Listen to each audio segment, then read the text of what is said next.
اقرأ أخيا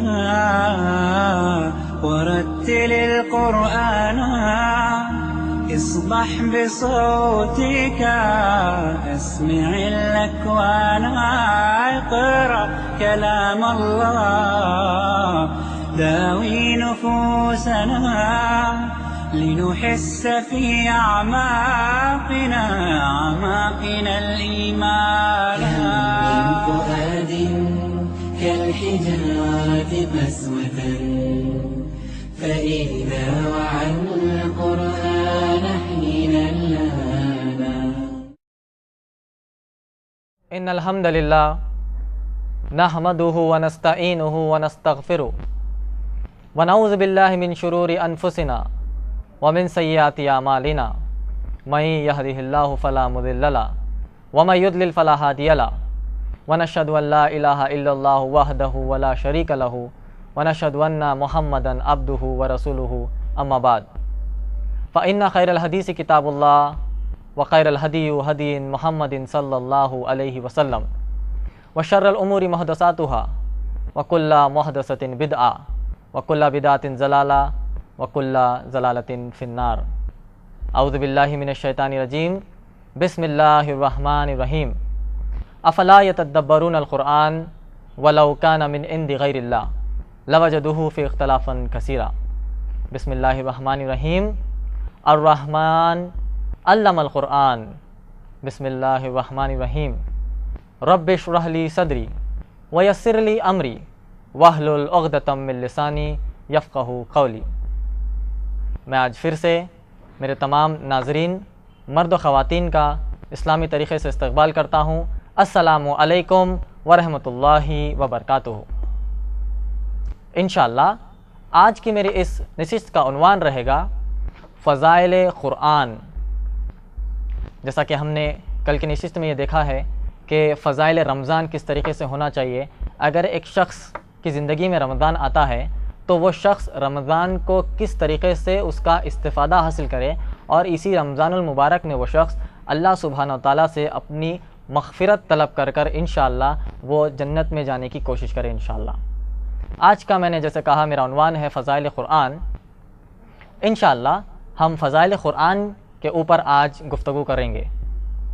قرآن جیسا کہ ہم مسلمان یہ جانتے ہیں کہ یہ قرآن مجید واحد اللہ سبحانہ وتعالیٰ کا کلام ہے ساری انسانیت کی ہدایت کے لیے. اور یہ قرآن مجید صرف مسلمانوں کے لیے نہیں بلکہ پوری انسانیت کے لیے ہدایت بن کر آیا ہے، جیسا کہ اللہ سبحانہ وتعالیٰ نے سورہ بقرہ سورہ نمبر 2 کی آیت نمبر 185 میں بتایا ہے. قرآن مجید کے بارے میں بات کرنے سے پہلے جو اللہ سبحانہ وتعالیٰ نے قرآن مجید سے پہلے جو کتابیں نازل کی تھی اس کا تھوڑا سا میں آپ کو تعارف دیتا چلوں.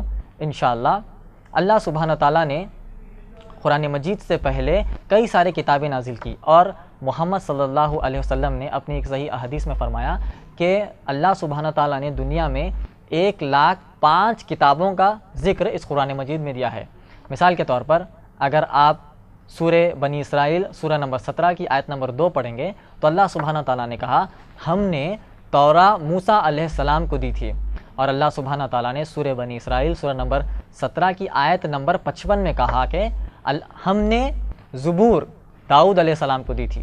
اس کے بعد اللہ سبحانہ تعالیٰ نے سورہ مائدہ سورہ نمبر 5 کی آیت نمبر 46 میں کہا کہ ہم نے انجیل عیسیٰ علیہ السلام کو دی تھی. اور صحف ابراہیم کا ذکر سورہ توبہ سورہ نمبر 9 کی آیت نمبر 19 میں اللہ سبحانہ تعالیٰ فرماتے ہیں. اور جیسا کہ آپ اور ہم جانتے ہیں کہ یہ قرآن مجید اللہ سبحانہ تعالیٰ نے ہمارے نبی آخری نبی محمد صلی اللہ علیہ وسلم پر یہ قرآن مجید نازل کی ہے. قرآن مجید کا نزول کہاں سے شروع ہوا؟ محمد صلی اللہ علیہ وسلم ایک دفعہ اگر آپ پڑھیں گے صحیح بخاری بک آف ریولیشنز کے اندر یہ واقعہ آتا ہے کہ ایک دفعہ محمد صلی اللہ علیہ وسلم غار حرا میں بیٹھے ہوئے تھے اور وہاں پر جبرائیل امین آتے ہیں اور آ کر محمد صلی اللہ علیہ وسلم سے کہتے ہیں اقرا. تو محمد صلی اللہ علیہ وسلم پریشان ہوتے ہیں اور کہتے ہیں معانا بخاری، مجھے پڑھنا لکھنا تو نہیں آتا. پھر جبرائیل علیہ السلام کہتے ہیں اقرا. محمد صلی اللہ علیہ وسلم نے پھر سے وہی جواب دیا، ما انا بقاری، مجھے پڑھنا لکھنا نہیں آتا ہے۔ پھر جبرائیل علیہ السلام نے تیسری بار کہا اقرا۔ محمد صلی اللہ علیہ وسلم نے جب سمجھا کہ اقرا کا اور ایک مطلب بھی ہے کہ دہراؤ، تب محمد صلی اللہ علیہ وسلم نے ان آیتوں کو دہرایا۔ تو پہلی وحی جو محمد صلی اللہ علیہ وسلم پر اتری تھی وہ تھی سورہ علق، سورہ نمبر 96 کی آیت نمبر 1 سے 5 تک۔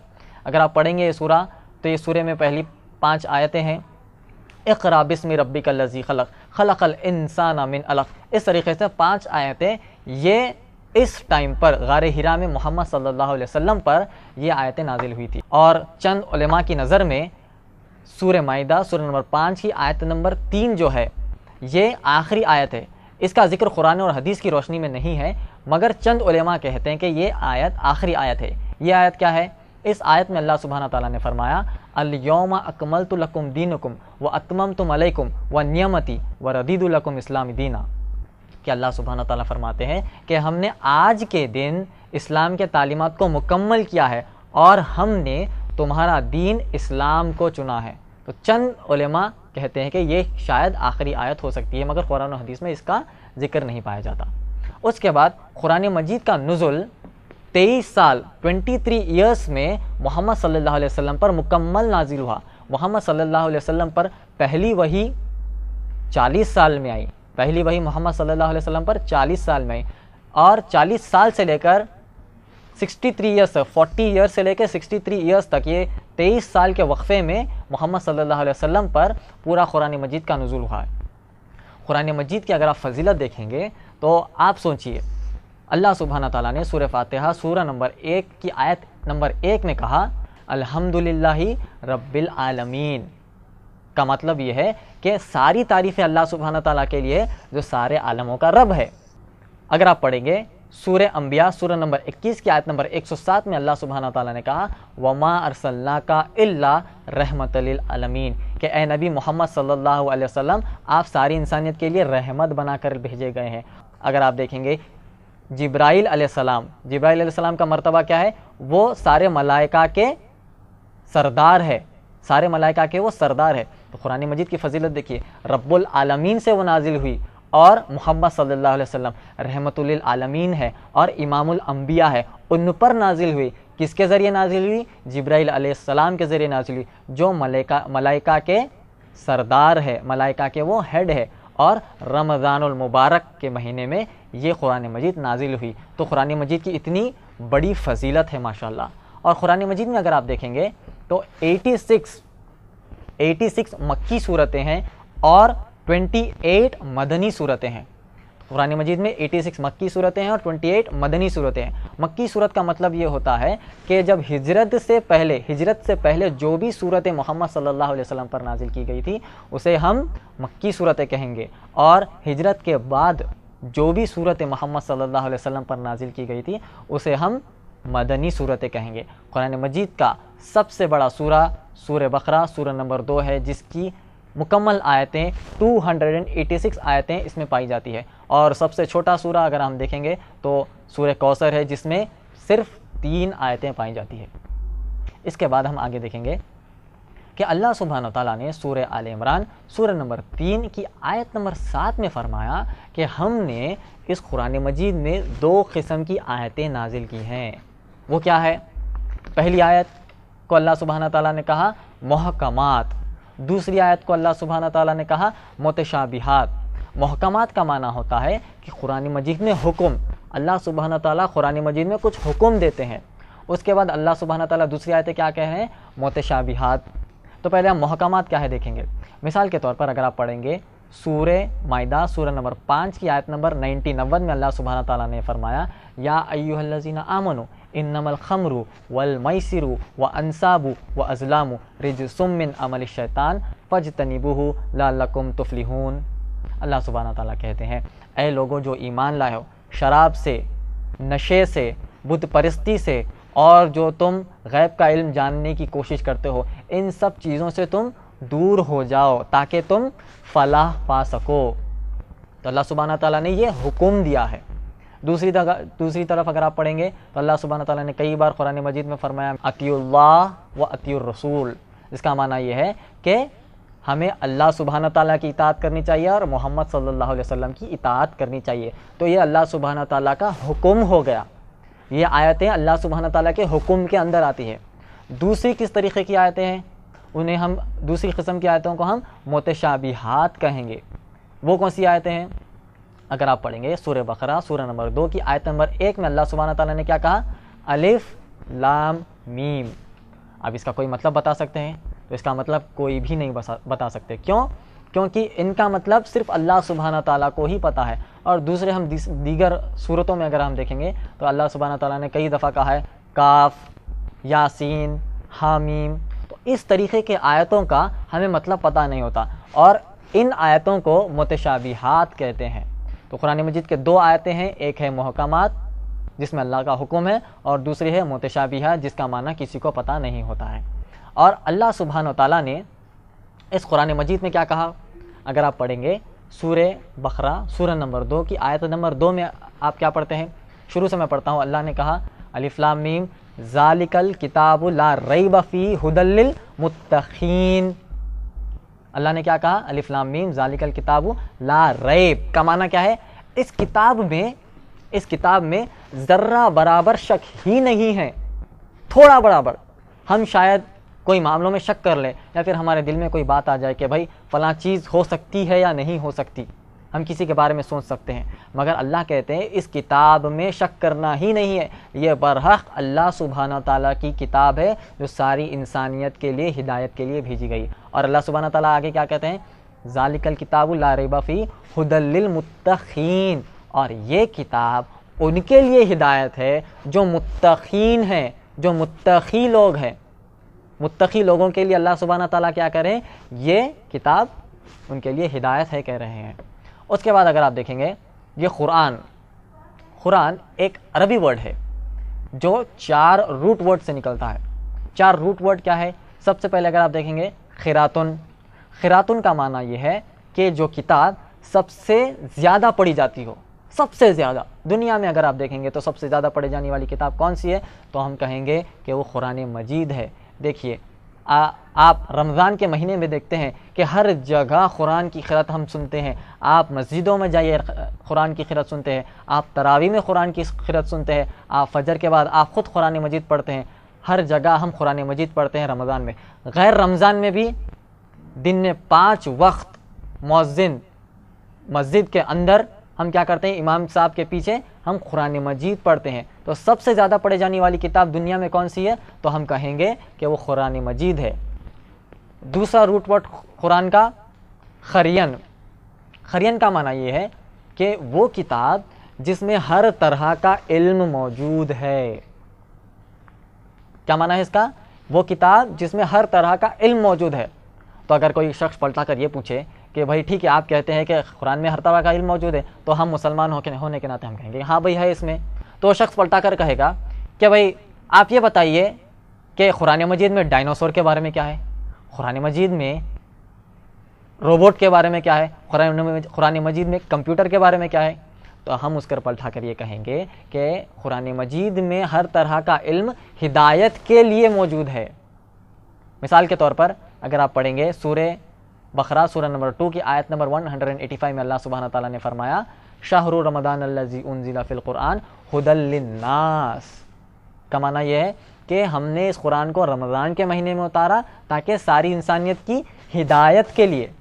تو قرآن مجید میں وہ علم موجود ہے جس سے انسانیت ہدایت پا سکے، جس سے انسانیت دنیا اور آخرت میں ہدایت پا سکے، فلاح پا سکے، وہ پورا علم جو ہے قرآن مجید میں اس طریقے کا موجود ہے۔ اس کے بعد اگر آپ دیکھیں گے تیسرا ورڈ قرآن مجید کا روٹ ورڈ ہے خرنن کا معنی یہ ہے کہ قرآن مجید کی جب بھی ہم کوئی آیت پڑھیں گے تو ہمیں وہیں پر ڈیسیشن لینا نہیں چاہیے، اس کا کانٹیکسٹ اس سے پہلے والا ٹیکسٹ یا اس کے بعد والا ٹیکسٹ ہمیں پڑھنا چاہیے۔ مثال کے طور پر اگر آپ پڑھیں گے سورہ توبہ سورہ نمبر 9 کی آیت نمبر 5 اور 6 کا آپ مطالعہ کریں گے تو وہاں پر اللہ سبحانہ تعالیٰ نے فرمایا جہاں کہیں بھی تم غیر مسلمان کو دیکھو مار دو، کاٹ دو۔ اس طریقے سے لوگ کہتے ہیں۔ قرآن مجید میں اللہ نے کیا کہا، جہاں کہیں بھی تم غیر مسلمان کو دیکھتے ہیں تو تم کاٹ دو، انہیں مار دو۔ تو کیا اب ہم وہ آیت آج کے زمانے میں اپلائی کر سکتے ہیں؟ ایسا نہیں ہے۔ ہم اس آیت کو اس کے کانٹیکس سے پڑھیں گے۔ سورہ توبہ سورہ نمبر 9 کی آیت نمبر 1 سے آپ پڑھتے آئیں گے تو ہمیں کانٹیکس سمجھ میں آئے گا کہ اللہ سبحانہ تعالیٰ نے یہ حکم اس ٹائم پر محمد صلی اللہ علیہ وسلم کو دیا تھا۔ اب وہ حکم یہاں پر ہم اپلائی نہیں کر سکتے۔ کچھ وقت کے لیے، چند وقت کے لیے اس سچویشن کے حساب سے اللہ سبحانہ تعالیٰ نے محمد صلی اللہ علیہ وسلم کو وہ حکم دیا تھا۔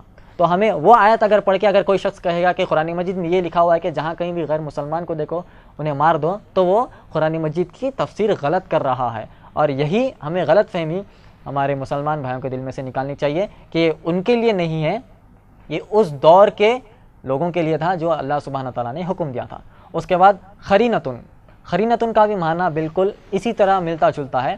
خرینتن کا معنی یہ ہے کہ آپ قرآن مجید کی ایک آیت اگر ہے تو اس آیت کو وہیں پر نہیں سمجھیں گے، پوری قرآن مجید کا اس کا مطالعہ کریں گے، مطالعہ کر کر آپ اس قرآن مجید کی آیت پر اپلائی کریں گے۔ مثال کے طور پر اللہ سبحانہ تعالیٰ نے کہا کہ اگر تم شراب پیتے ہو تو اس کے اندر کم فائدہ ہے اور بڑا نقصان ہے، قرآن کی آیت ہے۔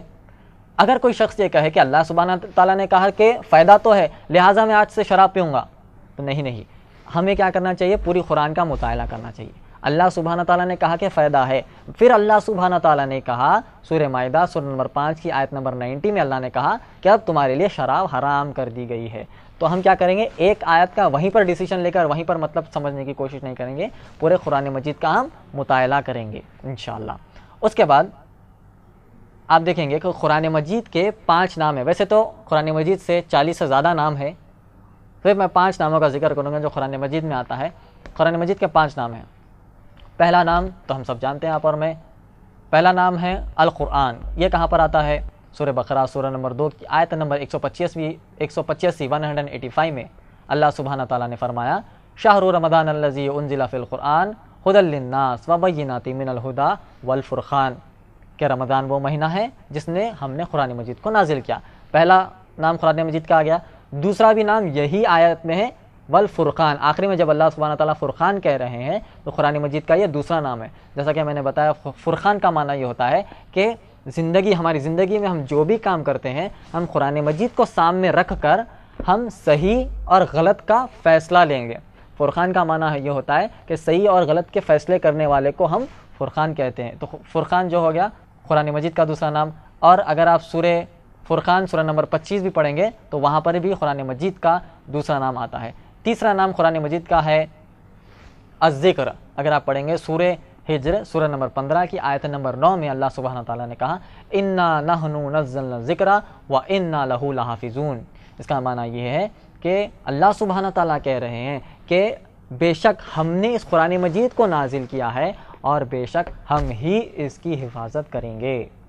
تو یہاں پر ورڈ ہمیں ملتا ہے ذکر۔ یہاں پر ایک چھوٹی سی آپ کو انفارمیشن دیتا چلوں کہ عیسیٰ محمد صلی اللہ علیہ وسلم سے پہلے جتنی بھی کتابیں آئی تھیں اس کی ذمہ داری، اس کی حفاظت کی ذمہ داری اللہ سبحانہ تعالیٰ نے نہیں لی تھی۔ اس کی حفاظت کی ذمہ داری اللہ سبحانہ تعالیٰ نے قرآن میں فرمایا کہ ان کے سرداروں کو دی گئی تھی، ان کے علماء کو دی گئی تھی، مگر وہ اس کو محفوظ نہیں رکھ سکے۔ تو اللہ سبحانہ تعالیٰ نے آخری جو کلام ہے اللہ سبحانہ تعالیٰ کا قرآن مجید، اللہ سبحانہ تعالیٰ نے خود اس کی ذمہ داری لی۔ کہاں پر اگر آپ پڑھیں گے جیسا میں نے بتایا سورہ ہجر سورہ نمبر 15 کی آیت نمبر 9 میں، اور یہاں پر قرآن مجید کا تیسرا نام ذکر پایا جاتا ہے۔ اس کے بعد اگر آپ پڑھیں گے سورہ بقرہ سورہ نمبر 2 کی آیت نمبر 2 میں اللہ سبحانہ تعالیٰ نے اس قرآن مجید کو کتاب کہا۔ آپ اور میں سورہ بقرہ کی شروعات کی آیتیں تو جانتے ہیں، اللہ سبحانہ تعالیٰ کہتے ہیں پہلی آیت میں الف لام میم ذالک الکتاب، تو قرآن مجید کا چوتھا نام ہے۔ قرآن مجید کا 5واں نام اگر آپ پڑھیں گے سورہ زمر سورہ نمبر 39 کی آیت نمبر 2 میں اللہ سبحانہ تعالیٰ نے قرآن مجید کا 5واں نام بتایا ہے، وہاں پر نام آتا ہے التنزیل۔ تو پہلا نام ہو گیا القرآن، الفرقان، الذکر، الکتاب، التنزیل۔ یہ 5 نام قرآن مجید کے اندر ہمیں ملتے ہیں انشاءاللہ۔ یہ تو تھا مختصر سا قرآن مجید کا تعارف۔ اب ہم قرآن مجید کے فضائل کی طرف، اس کے فائدوں کی طرف آتے ہیں۔ ویسے تو قرآن مجید میں اور صحیح احادیث میں قرآن مجید کے کئی سارے فضائل بتائے گئے ہیں، کئی سارے فضائل۔ اس چھوٹے سے وقفے میں، اس چھوٹے سے ٹائم میں اتنے سارے فضائل شاید میں بیان نہیں کر سکوں گا. ایک ایسا فضائل ہے قرآن مجید کا، ایک ایسا فائدہ ہے کہ اگر میں ایک ہی وہ فائدہ بتا کر ختم کر دوں تو بھی کافی ہوگا. ایک ایسا فائدہ ہے کہ اگر میں ایک ہی بتا دوں تو کافی ہوگا. وہ کیا ہے؟ جس رات یہ قرآن مجید نازل ہوئی تھی، اللہ سبحانہ تعالیٰ نے اس رات کو 1000 مہینوں سے زیادہ عبادت کرنے کی اس کی فضیلت بتائی ہے. اگر آپ پڑھیں گے سورہ قدر سورہ نمبر 97 میں اللہ سبحانہ تعالیٰ نے کہا کہ لیلۃ القدر وہ رات ہے جس میں اگر کوئی شخص عبادت کرتا ہے تو 1000 مہینوں سے زیادہ کی وہ فضیلت پاتا ہے. 1000 مہینوں سے زیادہ. 1000 مہینے کتنے ہوتے ہیں؟ 83 ایئرس 4 منتھس. 83 ایئرس 4 منتھس اگر ایک شخص کنٹینیوس عبادت کرتا ہے، 5 وقت کی نماز پڑھتا ہے، حج کو جاتا ہے، عمرہ کرتا ہے، ماں باپ کی فرما برداری کرتا ہے، ہر کسی کے حقوق ادا کرتا ہے، یہ سب جو بھی نیکیاں کرے گا اللہ سبحانہ تعالیٰ کہہ رہے ہیں وہ صرف ایک ہی رات میں اسے مل سکتی ہے. اور وہ رات تھی قرآن مجید کے نزول ہونے کی. قرآن مجید کے نزول ہونے کی وہ رات تھی. اس کے بعد اگر آپ پڑھیں گے صحیح البخاری جلد نمبر 3 حدیث نمبر 168 میں، اس حدیث میں محمد صلی اللہ علیہ وسلم نے فرمایا بہترین شخص قرآن سیکھنے اور سکھانے والا ہے. محمد صلی اللہ علیہ وسلم نے کہا بہترین شخص وہ ہے جو قرآن سیکھے اور دوسروں کو سکھائے. قرآن سیکھے اور سکھائے کا مطلب یہ ہے کہ صرف عربی میں نہ پڑھ لے. قرآن سیکھے اور سکھائے کا مطلب یہ ہے کہ قرآن کو پڑھے، اس پر عمل کرے اور اپنی زندگی اس کے مطابق چلائے.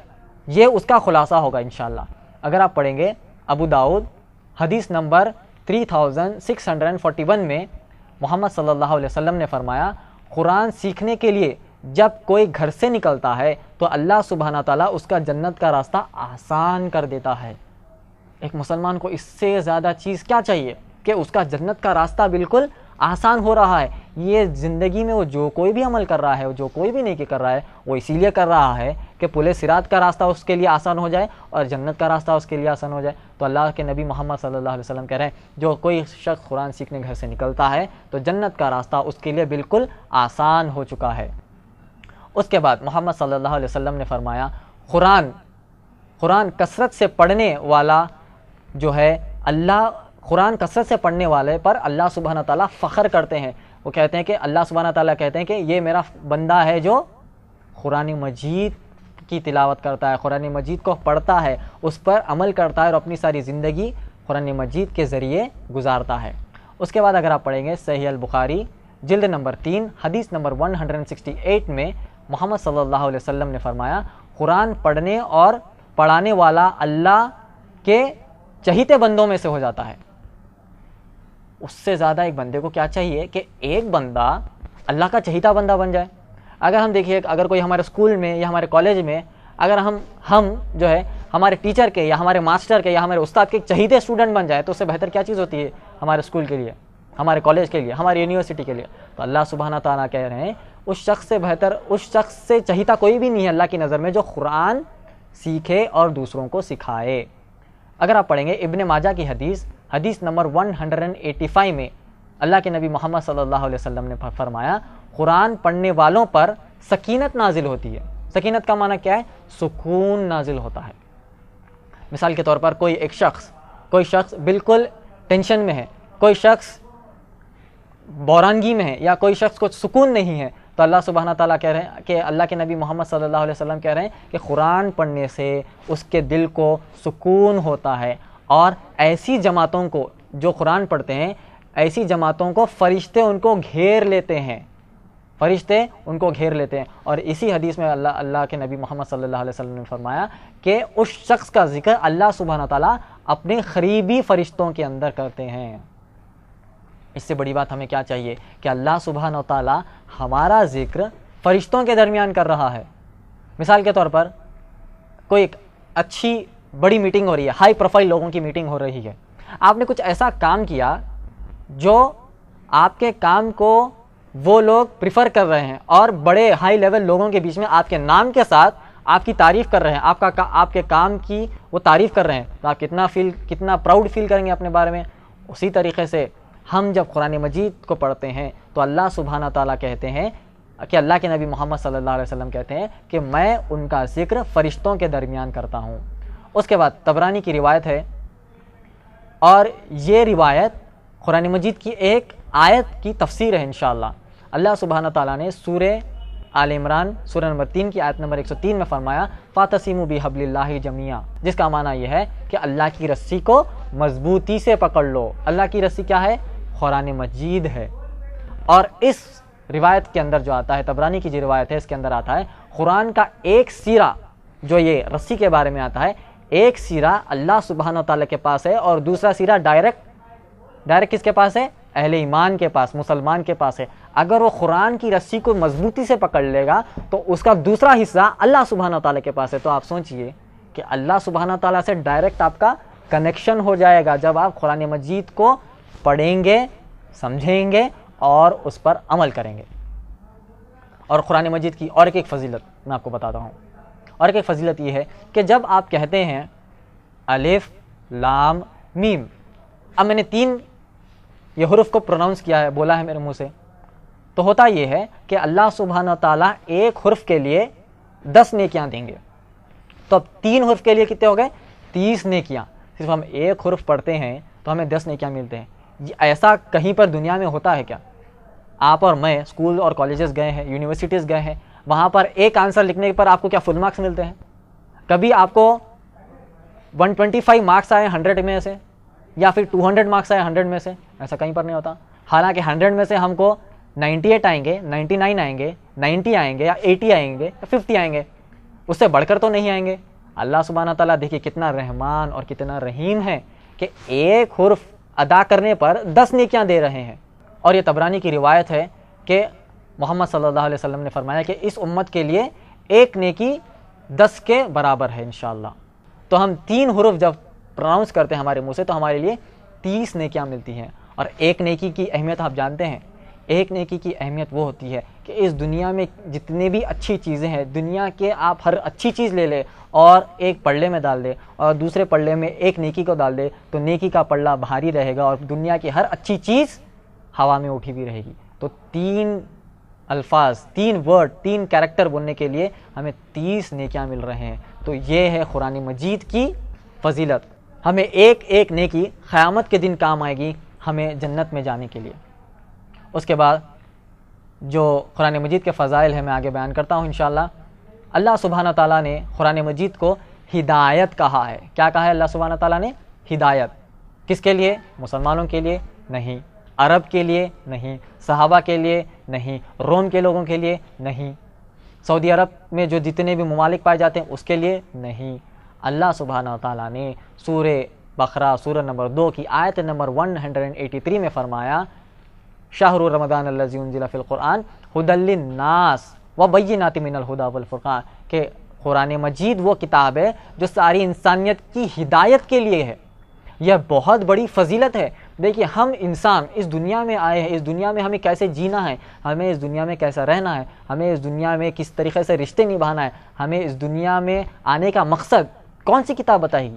کیا انسانی کتاب بتائے گی؟ کیا آپ اور میں لکھ لیں گے تو وہ کتاب بتائے گی؟ نہیں، وہی کتاب بتائے گی جو کتاب کو جو اس دنیا کو بنانے والے ہوں گا اللہ سبحانہ تعالیٰ، جو آپ کو اور مجھے بنانے والا ہوں گا، جو اللہ سبحانہ تعالیٰ ہے، جو سارے عالموں کا رب ہے، جس نے اس دنیا کو بنایا ہے، ہر مسلمان کو، ہر انسان کو، ہر جاندار چیز کو بنایا ہے، وہی قانون لاگو کرے گا اس کی مخلوق کے اوپر۔ مثال کے طور پر اگر مرد قانون بناتے تو وہ عورتوں کو نگلیکٹ کر دیتے، اگر عورتیں قانون بناتی تو مردوں کو نگلیکٹ کر دیتے، اگر امیر قانون بناتا تو وہ غریبوں کو نگلیکٹ کر دیتا، اگر غریب قانون بناتا تو وہ امیروں کو نگلیکٹ کر دیتا، اگر بچہ قانون بناتا تو بوڑھے کو نگلیکٹ کر دیتا، اگر بوڑھا قانون بناتا تو وہ بچے کو نگلیکٹ کر دیتا۔ تو اس طریقے سے ہمارا کیلکولیشن صحیح نہیں ہو سکتا تھا۔ تو ان سب کو بنانے والا جو اللہ سبحانہ تعالیٰ ہے، اللہ سبحانہ تعالیٰ نے ہی اس قانون کو لاگو کیا پوری دنیا میں چلنے کے لیے۔ اس کے بعد یہ جو ہدایت والی بات ہے اللہ سبحانہ تعالیٰ نے سورہ بقرہ سورہ نمبر 2 کی آیت نمبر 185 میں فرمائی ہے، اور اگر آپ پڑھیں گے سورہ انعام سورہ نمبر 6 کی آیت نمبر 57 میں اور سورہ نحل سورہ نمبر 16 کی آیت نمبر 77 میں، اور جو ہدایت والی بات ہے اللہ سبحانہ تعالیٰ نے سورہ بقرہ سورہ نمبر 2 کی آیت نمبر 185 میں فرمائی ہے، اور سورہ انعام سورہ نمبر 6 کی آیت نمبر 57 میں فرمائی ہے، اور سورہ نحل سورہ نمبر 16 کی آیت نمبر 77 میں اللہ سبحانہ تعالیٰ نے کہا کہ یہ قرآن مجید ساری انسانیت کی ہدایت کے لیے بھیجی گئی ہے۔ مثال کے طور پر زمد ازدی رضی اللہ تعالیٰ عنہ، یہ پہلے نبی اکرم صلی اللہ علیہ وسلم کے دوست تھے رسالت ملنے سے پہلے۔ اس کے بعد محمد صلی اللہ علیہ وسلم کو رسالت ملنے کے بعد یہ کئی دنوں کے بعد آتے ہیں، تو انہیں پتہ چلتا ہے کہ تمہارے دوست تو کچھ ایسی باتیں کرتے ہیں جو ہمیں گمراہ کر رہی ہے۔ تو وہ زمد ازدی ایک ایسے شخص تھے جو علاج کرتے تھے، جو جن و شیاطین کا علاج کرتے تھے، تو وہ یہ سمجھ بیٹھے کہ محمد صلی اللہ علیہ وسلم پر جن حاوی ہے۔ تو وہ محمد صلی اللہ علیہ وسلم پر آ کر کہتے ہیں کہ اے نبی محمد صلی اللہ علیہ وسلم کہ میں تمہارا علاج کروں گا، جب میں تمہارا علاج کر دوں گا، جب تم ٹھیک ہو جاؤ گے، جب قبیلے کے سردار بنو گے، تو جب تم میرا نام لینا تاکہ میرا نام لوگوں میں عام ہو جائے۔ وہ اس طریقے سے کہتے ہیں، اور وہ کہتے ہیں کہ تمہارا کلام سننا ہے یا میرا کلام سننا ہے؟ محمد صلی اللہ علیہ وسلم کہتے ہیں کہ پہلے میں ہی کلام سناتا ہوں۔ تو وہ محمد صلی اللہ علیہ وسلم نے وہ کلام سنانا شروع کیا، قرآن مجید سنانا شروع کیا۔ وہ بھی شخص پریشان ہو جاتا ہے اور کہتا ہے کہ یہ واقعی انسانی کلام نہیں ہو سکتا، یہ واقعی اللہ سبحانہ تعالیٰ کا کلام ہے، اور وہ شخص جب کا جب ایمان میں داخل ہوتا ہے۔ دیکھیے قرآن مجید انسانیت کے لیے ہدایت ہے، جیسا کہ اللہ سبحانہ تعالیٰ نے کہا۔ تیسری مثال، آپ اور میں عمر رضی اللہ تعالیٰ عنہ کو کون نہیں جانتے؟ عمر رضی اللہ تعالیٰ عنہ اسلام قبول کرنے سے پہلے تو بالکل محمد صلی اللہ علیہ وسلم کے دشمن، اسلام کے دشمن، وہ ہر طریقے کی تکلیف دینے کی کوشش کرتے تھے محمد صلی اللہ علیہ وسلم، حتیٰ کہ یہ محمد صلی اللہ علیہ وسلم کا قتل کرنے آ گئے تھے۔ مگر عمر رضی اللہ تعالیٰ عنہ کہتے ہیں کہ میرے دل میں جو ایمان کی پہلی بار چنگاری آئی تھی وہ قرآن مجید سے تھی۔ محمد صلی اللہ علیہ وسلم جب کعبے کے پاس ٹھہر کر سورہ حاقہ کی آیتیں پڑھ رہے تھے، جب میرے دل میں آیا کہ یہ انسانی کلام نہیں ہو سکتا، اور عمر رضی اللہ تعالیٰ عنہ اور ابو جہل یہ دونوں کیا کرتے تھے؟ محمد صلی اللہ علیہ وسلم جب قرآن مجید کی تلاوت کرتے تھے، جب فجر کی نماز پڑھتے تھے، وہ آ کر چھپ چھپ کر سنتے تھے، اور حتیٰ کہ یہ کہ روشنی آ جاتی تھی تو وہ ایک دوسرے کو دیکھتے تھے اور کہتے تھے کہ ہم نے آپ ایک دوسرے کو دیکھ لیا ہے، لہٰذا ہم کل سے نہیں آئیں گے قرآن مجید پڑھنے کے لیے، قرآن مجید سننے کے لیے، ایک دوسرے سے کہتے تھے، اور پھر وہ روز آتے تھے قرآن مجید کو سننے کے لیے۔ تو قرآن مجید کی عظمت یہ ہے کہ وہ لوگوں کو کھینچ کر اپنی طرف لے کر آ سکتی ہے۔ اس کے بعد آپ اور میں جانتے ہیں کہ عمر رضی اللہ تعالیٰ عنہ کا مرتبہ کتنا بڑا ہے، اسلام کے اندر وہ اسلام کے اندر مسلمانوں کے خلیفہ بنے۔ اس قرآن مجید نے اس چنگاری کو پیدا کیا تھا عمر رضی اللہ تعالیٰ عنہ کے اندر، جو وہ مسلمانوں کے خلیفہ بنے۔ قرآن مجید انسانیت کی شفا کے لیے بھی ہے۔ کس طریقے کی شفا؟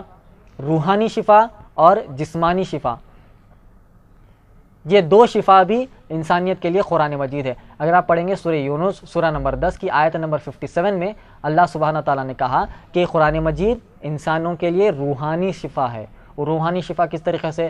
دلوں کا بغض، کینہ، کپٹ، جلن، یہ جتنی بھی چیزیں ہمارے دل میں آتی ہے، اگر ہم اس قرآن مجید کو کثرت سے پڑھیں گے اور اس پر عمل کریں گے تو یہ روحانی شفا ہوگی، اور ہمارے دل میں سے یہ سب چیزیں نکل جائیں گے۔ اس کے بعد جسمانی شفا کا اللہ سبحانہ تعالیٰ نے ذکر کیا سورہ بنی اسرائیل سورہ نمبر 17 کی آیت نمبر 82 میں اللہ سبحانہ تعالیٰ نے جسمانی شفا یہ قرآن مجید انسانیت کو دے سکتی ہے، اس کا ذکر اللہ سبحانہ تعالیٰ نے اس آیت میں کیا ہے۔ اسی طریقے سے کئی سارے فوائد قرآن مجید میں بتائے گئے ہیں، مثال کے طور پر دنیاوی فوائد، خبر کے فوائد، اور آخرت میں کس طریقے سے قرآن مجید ہمارے لیے فائدہ مند ثابت ہو سکتی ہے، اور قرآن مجید میں سائنٹیفک فیکٹس بتائے گئے ہیں جو آج کی ماڈرن سائنس آج معلوم کر رہی ہے۔ 21 سینچری میں محمد صلی اللہ علیہ وسلم کو اللہ سبحانہ تعالیٰ نے 1425 سال پہلے یہ قرآن مجید میں ماڈرن سائنٹیفک فیکٹس بتائے ہیں، اور قرآن مجید ہدایت ہے، اور قرآن مجید ہمارے لیے نجات کا راستہ ہے، قرآن مجید ہماری زندگی کا ایک سلیبس ہے۔ ان سب کے تفصیلات انشاءاللہ کل کے ایپیسوڈ میں آپ کے سامنے بیان کرنے کی کوشش کروں گا۔ اسی کے ساتھ میں میر نظام علی خان آپ سے رخصت ہونے کی اجازت لیتا ہوں۔ السلام علیکم ورحمۃ اللہ وبرکاتہ۔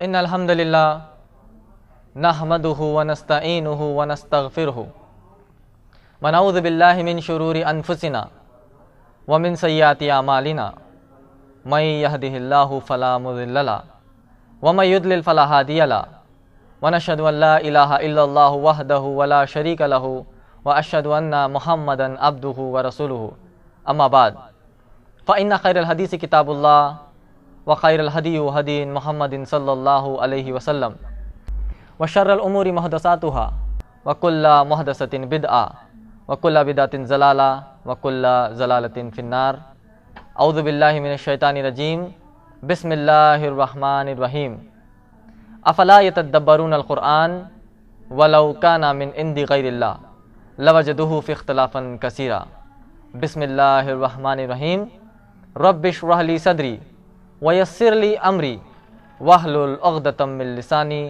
یفقہوا قولی۔ میں تمام میرے ناظرین مرد و خواتین بچوں کا بزرگوں کا پھر سے اسلامی طریقے سے استقبال کرتا ہوں۔ السلام علیکم ورحمۃ اللہ وبرکاتہ۔ ماشاءاللہ یہ میرا دوسرا ایپیسوڈ ہے فضائل قرآن کے عنوان پر۔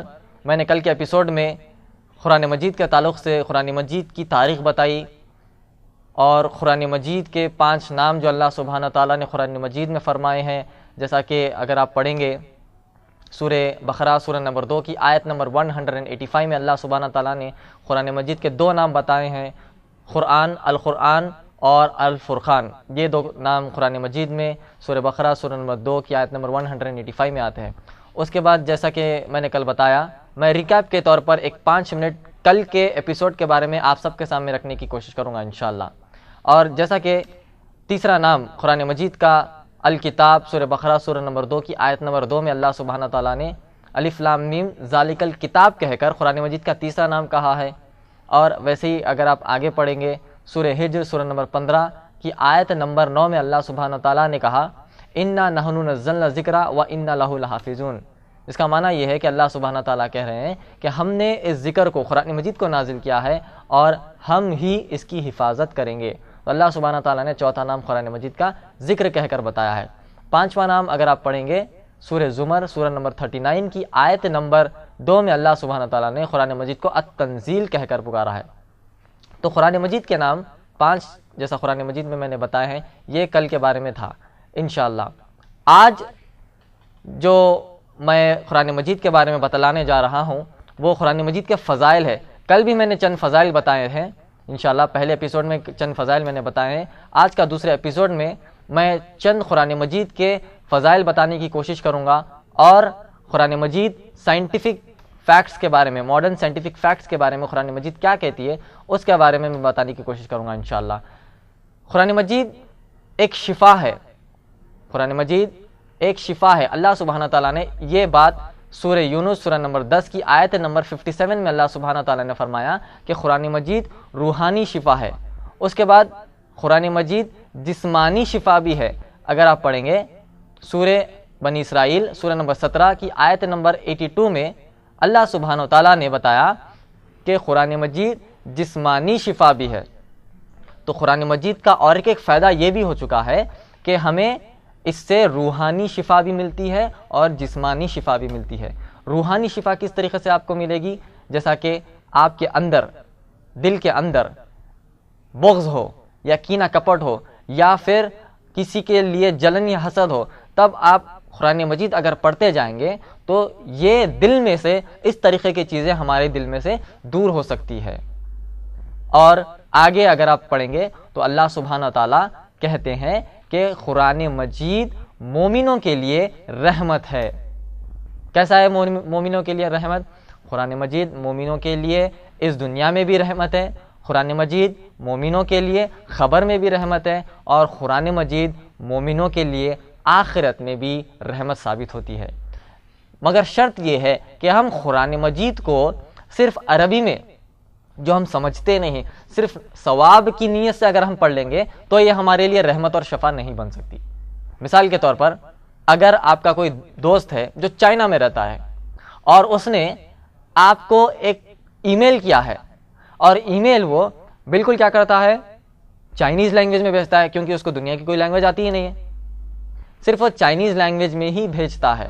تو آپ کیا کریں گے؟ اس کو اب آپ کیا کریں گے؟ چھوڑ دیں گے ای میل کو؟ پڑھنا بنا پڑھے اس کو ڈیلیٹ کر دیں گے؟ نہیں، آپ کیا کریں گے؟ کسی سے اس کو ٹرانسلیٹ کروائیں گے، یا پھر آن لائن انٹرنیٹ پر جا کر آپ کیا کریں گے؟ اس کو ٹرانسلیٹ کر کر پڑھیں گے. دیکھیں گے کہ میرا جو خاص دوست جو چائنا میں رہتا ہے اس نے میرے بارے میں کیا کہا، یا پھر وہ میرے سے رابطے میں آنے کے لیے کیا باتیں کر رہا ہے. آپ یہ جاننے کی کوشش کریں گے. اسی طرح اللہ سبحانہ تعالیٰ نے قرآن مجید نازل کر کر کہا کہ تم اسے پڑھو، سمجھو، اس کے احکامات پر عمل کر کر اپنی ساری زندگی گزاریں گے تو ہی ہمارے لیے رحمت بن کر آئے گی. اس مثال سے کوئی یہ نہ سمجھے کہ جیسا میں نے کہا کہ دوست ہے اور اسے صرف چائنیز کے علاوہ کچھ بھی نہیں آتی تو اللہ سبحانہ تعالیٰ کو عربی کے علاوہ کچھ بھی نہیں آتی. ایسا نہیں ہے. اللہ سبحانہ تعالیٰ نے کہا کہ دنیا میں جتنے بھی تم کلرز دیکھتے ہو اور جتنے بھی تم زبانیں دیکھتے ہو وہ اللہ ہی کی طرف سے ہے. یہ قرآن مجید محمد صلی اللہ علیہ وسلم پر نازل ہوا تھا حجاز میں، سعودی عرب میں. وہاں پر اس زمانے میں عربی بات کی جاتی تھی. تو اللہ سبحانہ تعالیٰ نے جس نبی پر یہ آیتیں نازل کی ہے قرآن مجید کی، اور وہاں پر جو قوم تھی وہ عربی جاننے والی تھی، اسی لیے اللہ سبحانہ تعالیٰ نے قرآن مجید کو عربی زبان میں محمد صلی اللہ علیہ وسلم پر نازل کیا. اور وہاں کے کفار مکہ جتنے بھی تھے وہ بھی قرآن مجید کو سمجھتے تھے، وہ بھی قرآن مجید کی آیتوں کو پڑھتے تھے، وہ بھی قرآن مجید کی آیتوں کو سنتے تھے نبی اکرم صلی اللہ علیہ وسلم پر، مگر اس پر عمل نہیں کرتے تھے. وہ سنتے تھے محمد صلی اللہ علیہ وسلم سے. محمد صلی اللہ علیہ وسلم جب نماز میں قرآن مجید کی تلاوتیں کرتے تھے تو وہ سنتے تھے مگر اس پر عمل نہیں کرتے تھے. جیسا کہ میں نے بتایا کہ قرآن مجید رحمت ہے. یہ کہاں پر آیا ہے؟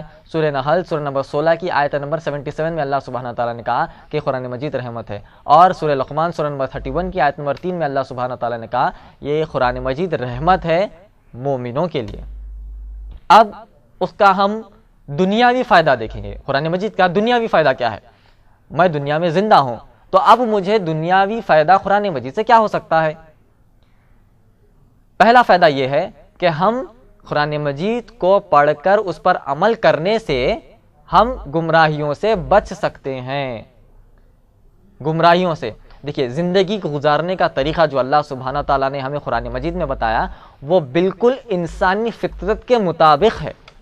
اگر ہم قرآن مجید کو نہیں پڑھیں گے، اس پر عمل نہیں کریں گے، اس کے احکامات کو نہیں مانیں گے تو ہم انسانی فطرت سے دور ہو جائیں گے. اور ہم جیسے ہی انسانی فطرت سے دور ہو جائیں گے گویا کہ ہم گمراہیوں میں چلے گئے. اگر ہم قرآن مجید نہیں پڑھے، کہ انسان نے قرآن مجید نہیں پڑھا ہے اور اس کو پتہ ہی نہیں کہ شراب پینا حلال ہے یا حرام ہے، یا پھر نشہ کرنا حلال ہے یا حرام ہے، اسے کچھ پتہ ہی نہیں اور وہ شراب پی رہا ہے تو گویا کہ اس نے گمراہی کو اپنا راستہ بنا لیا ہے. اگر ایک شخص قرآن مجید پڑھے گا، جب امام صاحب مسجد میں اگر مسجد میں امام صاحب آیت پڑھیں گے، کیا آیت پڑھیں گے امام صاحب؟ امام صاحب پڑھیں گے مسجد میں نماز میں آیت پڑھیں گے سورہ مائدہ سورہ نمبر 5 کی آیت نمبر 90 میں اللہ سبحانہ تعالیٰ نے فرمایا یا ایھا الذین آمنوا انما الخمر والمیسر وانصاب وازلام رجس من عمل الشیطان. اے لوگوں جو ایمان لائے ہو، شراب سے، جوا سے، بت پرستی سے، اور تم جو فیوچر کے بارے میں جاننے کی کوشش کرتے ہو، یہ اگر تم جانتے ہو تو اللہ سبحانہ تعالیٰ کہتے ہیں یہ پورے 4 چیزیں تمہارے گمراہی کے لیے ہے، یہ شیطان کے بدترین کاموں میں سے ہے. تم اس سے باز آ جاؤ تاکہ تم اپنی زندگی میں فلاح پا سکو. اگر کوئی شخص نماز میں آیت پڑھ رہا ہے اور یہ آیت کا مطلب سمجھ رہا ہے تو باہر جا کر کیا وہ کام کرے گا؟ کیا باہر جا کر وہ کام کرے گا؟ کبھی نہیں کرے گا. اللہ سبحانہ تعالیٰ نے قرآن مجید میں کئی بار بتایا. قرآن مجید میں اللہ سبحانہ تعالیٰ نے کیا بتایا؟ اطیعوا اللہ و اطیعوا الرسول. کوئی شخص نماز میں یہ بات سمجھے گا کہ مجھے اللہ کی اطاعت کرنی ہے اور محمد صلی اللہ علیہ وسلم کی اطاعت کرنی ہے، تو واپس وہ مسجد سے نکل کر کیا کہے گا؟ مجھے قرآن پر بھی عمل کرنا ہے، ساتھ ساتھ محمد صلی اللہ علیہ وسلم کی صحیح احادیث پر بھی عمل کرنا ہے. اور وہ صحیح احادیث کی تحقیق کرے گا اور اس پر عمل کرنے کی کوشش کرے گا. اگر ایک شخص کو اطیعوا اللہ و اطیعوا الرسول کا مطلب ہی نہیں معلوم تو پھر وہ کیا عمل کرے گا؟ جیسا کہ اللہ سبحانہ تعالیٰ نے سورہ آل عمران سورہ 3 کی آیت نمبر 31 میں فرمایا اگر تم یہ کہتے ہو اللہ سبحانہ تعالیٰ کہہ رہے ہیں اگر تم یہ کہتے ہو کہ تم اللہ سے سچی محبت کرتے ہو فاتبعونی، تو اللہ کہہ رہے ہیں کہ میرے رسول کی اطاعت کرو۔ اللہ سبحانہ تعالیٰ کہہ رہے ہیں، ایک شرط لگا رہے ہیں کہ اگر ہم مسلمان کہتے ہیں کہ ہم اللہ سے سچی محبت کرتے ہیں تو ہمیں محمد صلی اللہ علیہ وسلم کی اطاعت کرنا ہے۔ محمد صلی اللہ علیہ وسلم کی اطاعت میں ہی اللہ سے محبت جتانے کا ہمیں نتیجہ مل سکتا ہے۔ اگر یہ شخص کو پتہ ہی نہیں تو کیا محمد صلی اللہ علیہ وسلم کی اطاعت کرے گا؟ تو قرآن مجید پڑھنے اور سمجھنے سے ہمیں گمراہیوں سے نجات مل سکتی ہے، ہمیں گمراہیوں سے حفاظت مل سکتی ہے۔ اسی طرح قرآن مجید پڑھنے سے ہمیں اس دنیا میں فتنوں سے حفاظت ہوتی ہے۔ فتنوں سے نبی اکرم صلی اللہ علیہ وسلم نے فرمایا کہ آدم علیہ السلام سے لے کر قیامت ختم ہونے تک سب سے بڑا فتنہ جو ہوگا دنیا میں وہ ہوگا دجال کا فتنہ۔ دجال کا فتنہ سب سے بڑا فتنہ ہوگا، محمد صلی اللہ علیہ وسلم نے فرمایا، مگر ہمیں اس سب سے بڑے فتنے سے بھی نجات مل سکتی ہے، حفاظت ہو سکتی ہے اس قرآن مجید کے ذریعے۔ اگر آپ اس قرآن مجید کو پڑھیں گے، ان آیتوں کو پڑھیں گے اور سمجھیں گے اور اس پر عمل کریں گے تو اللہ سبحانہ تعالیٰ کہہ رہے ہیں کہ اسے نجات مل سکتی ہے۔ اگر آپ سورہ کہف کی 10 آیتیں یاد کرتے ہیں تو محمد صلی اللہ علیہ وسلم نے فرمایا یہ کافی ہے دجال کے فتنے سے بچنے کے لیے۔ اور دجال کا فتنہ جیسے کہ میں نے بتایا کہ دنیا کا سب سے بڑا فتنہ ہے، وہ فتنے سے بھی قرآن مجید ہمیں حفاظت دلا سکتا ہے۔ اور تیسری جو چیز دنیا میں ہمیں قرآن مجید کے ذریعے ہمیں فضیلت حاصل ہو سکتی ہے وہ یہ ہے کہ ہمیں قرآن مجید آفت سے، زلزلوں سے، فاقے سے، طوفان سے، ان سب چیزوں سے یہ قرآن مجید ہمیں حفاظت کر سکتی ہے اگر ہم سچے دل سے اسے پڑھیں، عمل کریں اور اس کے تعلیمات کو اپنے اندر اگر ہم اتار لیں گے قرآن مجید کے تعلیمات کو تو اللہ سبحانہ تعالیٰ ہمیں ان آفتوں سے بچا سکتا ہے۔ قرآن مجید کے کئی سارے فضائل ہیں اس دنیا میں جو شاید کہ میں اور آپ جمع کر کر ایک ہی وقت میں بتا نہیں سکتے۔ ایک ہی وقت میں، ایک ہی ایپیسوڈ میں یا ایک ہی میٹنگ میں ہم قرآن مجید کے جو جتنے فضائل ہیں ہم ایک ہی میٹنگ میں نہیں بتا سکتے، مگر میں یہ مختصر سے وقفے میں کوشش کر رہا ہوں کہ جتنے زیادہ سے زیادہ فضائل ہیں قرآن مجید کے آپ کے سامنے پیش کرنے کی کوشش کر رہا ہوں انشاءاللہ۔ اس کے بعد دنیا کے یہ فائدے ہو گئے۔ اس کے بعد ہم دیکھیں گے خبر، جب ہم مرنے کے بعد خبر میں جاتے ہیں تو خبر میں قرآن مجید ہمارا کیسا ساتھ دیتا ہے۔ خبر کے بارے میں ایک میں آپ کو بات بتاتا چلوں کہ خبر کے جو 3 سوالات ہیں، آپ دیکھیے یہ 3 سوالات اور 3 جوابات دونوں بھی لیک ہے، دونوں بھی لیک ہے۔ مثال کے طور پر کبھی ہوتا ہے نا، ایگزامز ہونے سے پہلے پیپر لیک ہو جاتے ہیں، کوشچن پیپر لیک ہوتا ہے دنیا میں، مگر کیا آنسرز لیک ہوتے ہیں اس کے ساتھ؟ نہیں ہوتے۔ مگر خبر کے سوالات کا معاملہ یہ ہے کہ سوالات بھی لیک ہے دنیا کے سامنے اور جوابات بھی لیک ہے۔ اگر مرنے والے سے پوچھا جائے گا کہ تیرا رب کون ہے تو وہ کہے گا کہ اللہ میرا رب ہے۔ اس کے بعد اس سے پوچھا جائے گا کہ تیرا دین کیا ہے تو وہ کہے گا کہ میرا دین اسلام ہے۔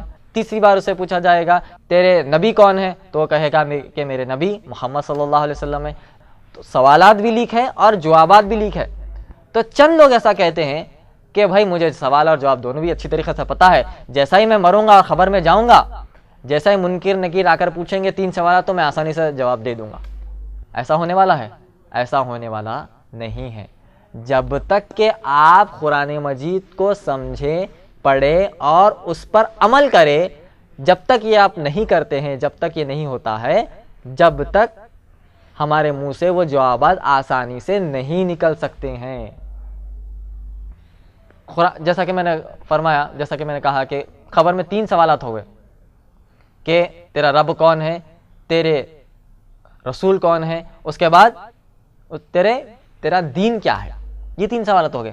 جب ایک شخص 3 سوالات کے جوابات دے دے گا منکر اور نکیر کو، وہ پلٹا کر پوچھیں گے وما یدرک، تجھے یہ کیسے پتا چلا؟ تو جب وہ شخص پلٹا کر کہے گا کہ میں نے اللہ کے کلام کو پڑھا ہے، میں نے اس کی تلاوت کی ہے اور میں نے اپنی زندگی کو اس کے مطابق گزارا ہے، تو ہی مجھے اس سوالات کے جوابات پتہ چلے۔ تو دیکھیے یہ قرآن مجید ہے جو ہمیں خبر کے اندر بھی ساتھ دے گا، خبر کے اندر بھی ہمیں فائدہ پہنچائے گا۔ تو اس کا مطلب یہ ہوا کہ خبر کے اندر بھی جا کر اگر ہمیں بچنا ہے، منکر نکیر کے سوالات کے جوابات دینا ہے اور خبر کے عذاب سے بچنا ہے، تو پھر ہمیں کیا کرنا پڑے گا؟ قرآن مجید کھولنا پڑے گا اور اس کی آیتوں کو تلاوت کرنی پڑے گی اور سمجھ کر اپنی زندگی میں اپلائی کرنا پڑے گا۔ کئی لوگ یہ کہتے ہیں کہ بھائی زیادہ پڑھ لیے تو عمل کرنا پڑتا، زیادہ پڑھ لیے تو عمل کرنا پڑتا۔ ایسی بات نہیں ہے۔ دیکھیے، اگر مثال کے طور پر ایک شخص یہاں سے کوئی دوسرے ملک میں گیا، فار ایگزامپل وہ سنگاپور یا ملیشیا یا دوسرے ممالک میں گیا، تو وہاں پر کیا ہوتا ہے، جیسا یہاں پر انڈیا میں ہمیں سگنل پڑنے پر گاڑیوں کو رکنا پڑتا ہے، دوسرے ممالک میں سگنل پڑنے پر چلنے والے بھی رک جاتے ہیں۔ اگر روڈ سنسان بھی ہے تو ایک شخص یہاں سے وہاں پر کراس نہیں کر سکتا جب تک کہ اس کو گرین سگنل نہ مل جائے۔ اگر وہ کراس کرے گا تو اسے فائن پڑے گا۔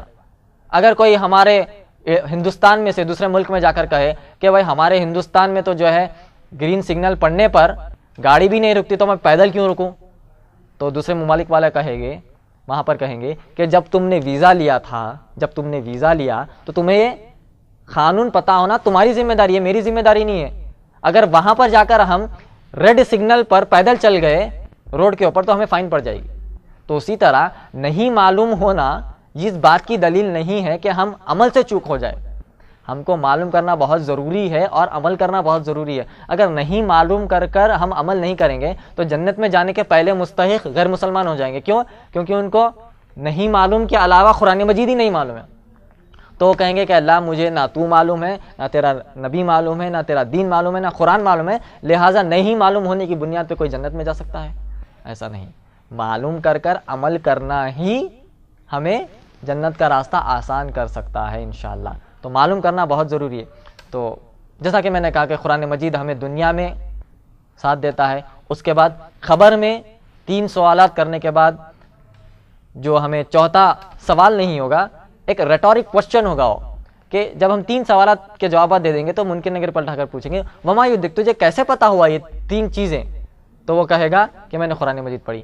ویسے ہی جب ایک شخص 3 سوالات کے جوابات نہیں دے سکا تو بھی اسے یہ سوال پوچھا جائے گا کہ تجھے کیوں نہیں پتا؟ تو وہ کہے گا کہ مجھے اللہ کا کلام میں نے نہیں پڑھا، نہ اس پر عمل کیا، نہ اپنی زندگی اس کے حساب سے میں نے گزاری۔ تو اس کے بعد آپ تو اندازہ لگا سکتے ہیں کہ اس کے بعد اس کا خبر میں کیا حال ہوگا۔ تو انشاءاللہ قرآن مجید پڑھیں گے ہم انشاءاللہ دنیا اور خبر میں ہمیں حفاظت کے لیے۔ اس کے بعد آخرت کا فائدہ کیا ہوگا؟ آخرت میں مغفرت کے لیے سفارش کرے گا یہ قرآن ہمارے لیے۔ طبرانی کی روایت ہے کہ سورہ ملک، سورہ بقرہ اور سورہ آل عمران، یہ 3 سورتیں اللہ سبحانہ وتعالیٰ کے پاس آ کر سفارش کریں گے کہ اے اللہ یہ مجھے پڑھتا تھا، یہ میری تلاوت کرتا تھا۔ پڑھنے کا مطلب یہ ہے کہ صرف عربی میں پڑھنا نہیں، وہ تو چھوٹے بچے بھی پڑھ لیتے ہیں، یا پھر کسی کو آپ رٹا دے تو وہ بھی پڑھ لیتا ہے، یا پھر کمپیوٹر میں لگا دے تو کمپیوٹر پڑھ لے گا یا فون پڑھ لے گا۔ پڑھنے کا معنی صرف عربی میں پڑھنا نہیں، پڑھنے کا معنی مکمل طور پر یہ ہوگا کہ اس کی تلاوت کرے، اس کو سمجھے اور اس کے حساب سے زندگی گزارے۔ یہ مکمل معنی ہوا خیرت کا، پڑھنے کا، یہ مکمل معنی ہوا۔ تو میں یہ بتا رہا تھا کہ قیامت کے دن سورہ ملک، سورہ بقرہ اور سورہ آل عمران، یہ 3 سورتیں اللہ سبحانہ تعالیٰ کے پاس آ کر سفارش کریں گے کہ اے اللہ یہ مجھے پڑھتا تھا، یہ میری تلاوت کرتا تھا، مجھ پر عمل کرتا تھا۔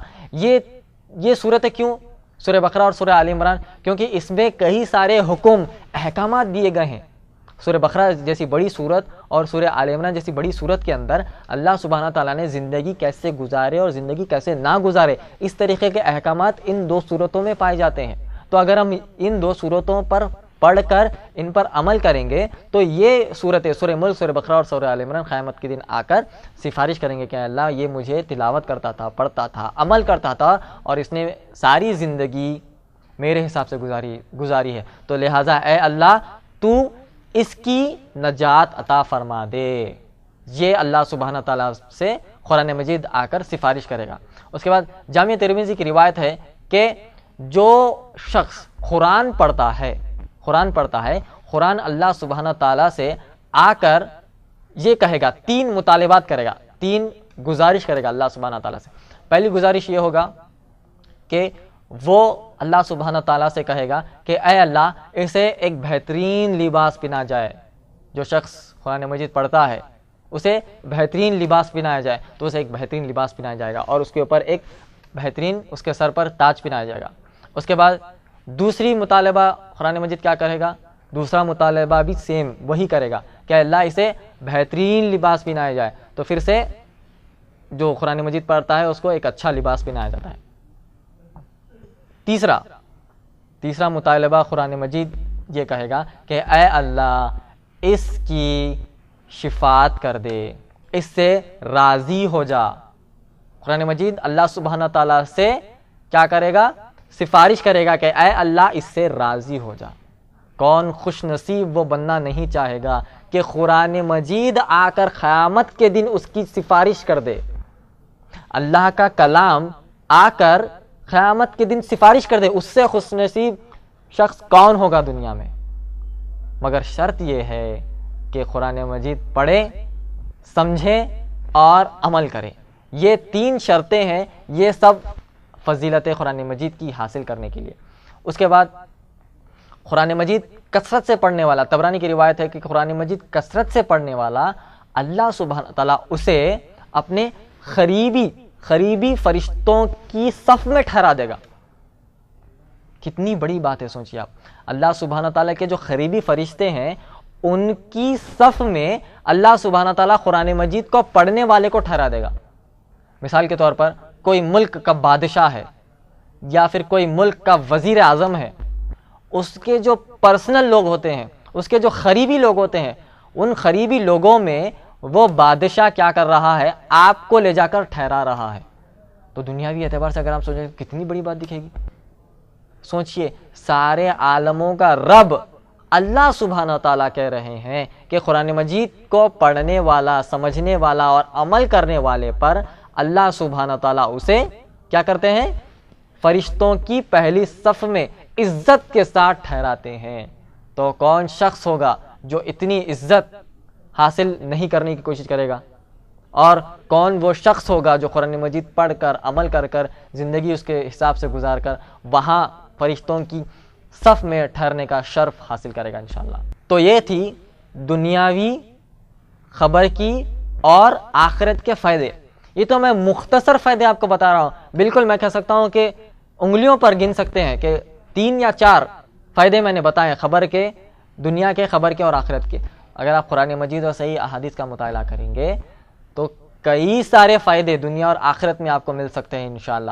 شرط جیسے کہ میں نے بتائی، پڑھے، سمجھے اور عمل کرے۔ یہ قرآن مجید صرف تابدان یا پھر غلافوں میں رکھنے کی چیز نہیں ہے، یہ اتنی بہترین چیز ہے ہمارے گھر میں جس پر ہم کو پڑھنا چاہیے۔ جیسا کہ میں نے کہا کہ قرآن مجید بیسٹ پروڈکٹ ہے دنیا کا، اس سے اچھی چیز یا اس سے اچھی کتاب دنیا میں ہو ہی نہیں سکتی۔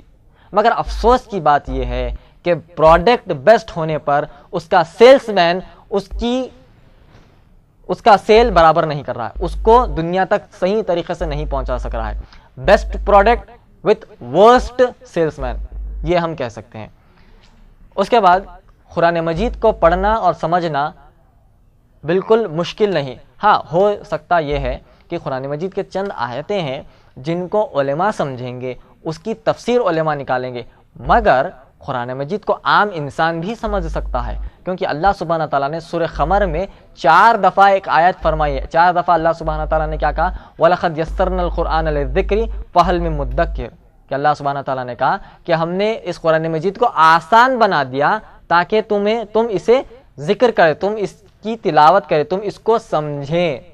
اللہ سبحانہ تعالیٰ نے قرآن مجید کی سورہ قمر میں 4 دفعہ یہ آیت فرمائی، مگر اس کا مطلب یہ نہیں کوئی شخص قرآن مجید کھولے اور الف لام میم کا بھی مطلب سمجھنے کی کوشش کرے، ایسا نہیں۔ اور کوئی شخص قرآن مجید کی ہر آیت کا ترجمہ اپنے حساب سے نکالے، ایسا نہیں۔ اور کوئی غیر مسلمان قرآن مجید کو کھول لے اور وہ کہے کہ میں بھی سمجھ سکتا ہوں، اور قرآن مجید کے بیچ کے ٹکڑے یا پھر اس کو کانٹیکسٹ سے نہیں پڑھتے ہوئے کہیں بیچ میں سے قرآن مجید کی آیت کا ٹکڑا لے لے اور اس کو وہاں سے سمجھنا شروع کر دے، ایسا نہیں۔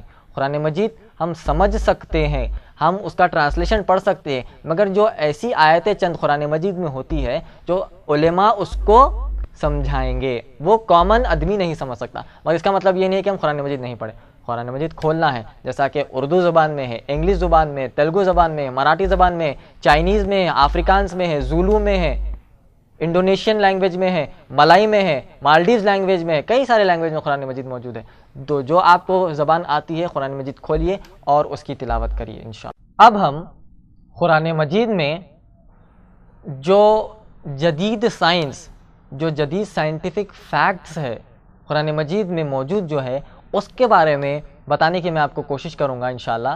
اس سے فائدہ یہ ہوگا کہ ہم جب غیر مسلمان کو اس قرآن مجید کی فضیلت بتائیں گے تو وہ دنیاوی فضیلت یا خبر کی فضیلت یا آخرت کی فضیلت سے وہ قرآن مجید سے اٹریکٹ نہیں ہوگا یا پھر قرآن مجید پڑھنے کی کوشش نہیں کرے گا۔ کیونکہ وہ قرآن مجید کو پہلے تو مانتا ہی نہیں، وہ خبر کے عذاب کو مانتا ہی نہیں، وہ منکر نکیر کو مانتا ہی نہیں، وہ آخرت کو مانتا ہی نہیں۔ تو قرآن مجید کے اس طریقے کے فضائل غیر مسلمان کو بتانا صحیح نہیں ہوگا۔ تو پھر ہم کیا کریں گے؟ جو غیر مسلمان مانے گا، جو غیر مسلمان جس پر بھروسہ کرے گا، ہم وہ چیزیں جو قرآن مجید میں موجود ہے وہ اس کو بتانے کی کوشش کریں گے۔ ایک کتاب ہے جو مورس بکائی نے لکھی ہے، the Quran, the Bible and the science. اس کتاب میں یہ شخص کہتے ہیں کہ قرآن مجید میں 1000 سے زیادہ آیتیں ماڈرن سائنٹیفک فیکٹس کے بارے میں بتلاتی ہیں۔ قرآن مجید میں تقریباً کتنی آیتیں ہیں؟ 6666 آیتیں تقریباً پائی جاتی ہیں۔ ان میں سے 1000 سے زیادہ آیتیں ماڈرن سائنس کے بارے میں بتاتی ہیں۔ لوگ کہتے ہیں نا، غیر مسلمان کہتے ہیں یا پھر مستشرقین کہتے ہیں جو ویسٹرن کنٹریز میں رہتے ہیں، وہ کہتے ہیں کہ Muslims are outdated and Islam is the religion which is outdated. Muslims outdated ہے اور اسلام ایسا ریلیجن ہے جو آؤٹ ڈیٹڈ ہے، اس کے پاس کچھ تعلیمات ہی نہیں ہے۔ ہم کہیں گے کہ اسلام، قرآن مجید آؤٹ ڈیٹڈ نہیں، اپ ٹو ڈیٹ بھی نہیں، مور ایڈوانس ہے کہیں گے۔ وہ کہتے ہیں آؤٹ ڈیٹڈ، تو ہم کہیں گے اپ ٹو ڈیٹ بھی نہیں ہے قرآن مجید ایڈوانس کتاب ہے، مگر شرط یہ ہے کہ وہ لوگ قرآن مجید کا مطالعہ نہیں کرتے، بنا اسے پڑھے عربی میں پڑھ کر وہ کہتے ہیں کہ قرآن مجید آؤٹ ڈیٹڈ ہے۔ اگر ہم قرآن مجید کی آیتیں پڑھیں گے تو اللہ سبحانہ تعالیٰ نے کئی بار سائنٹیفک فیکٹس قرآن مجید میں بتائے ہیں جس سے ایک شخص کا ذہن کھل سکتا ہے۔ مثال کے طور پر اللہ سبحانہ تعالیٰ نے سورہ نساء سورہ نمبر 4 کی آیت نمبر 82 میں فرمایا، افلا یتدبرون القرآن ولو کان من عند غیر اللہ لوجدوا فی اختلافا کثیرا۔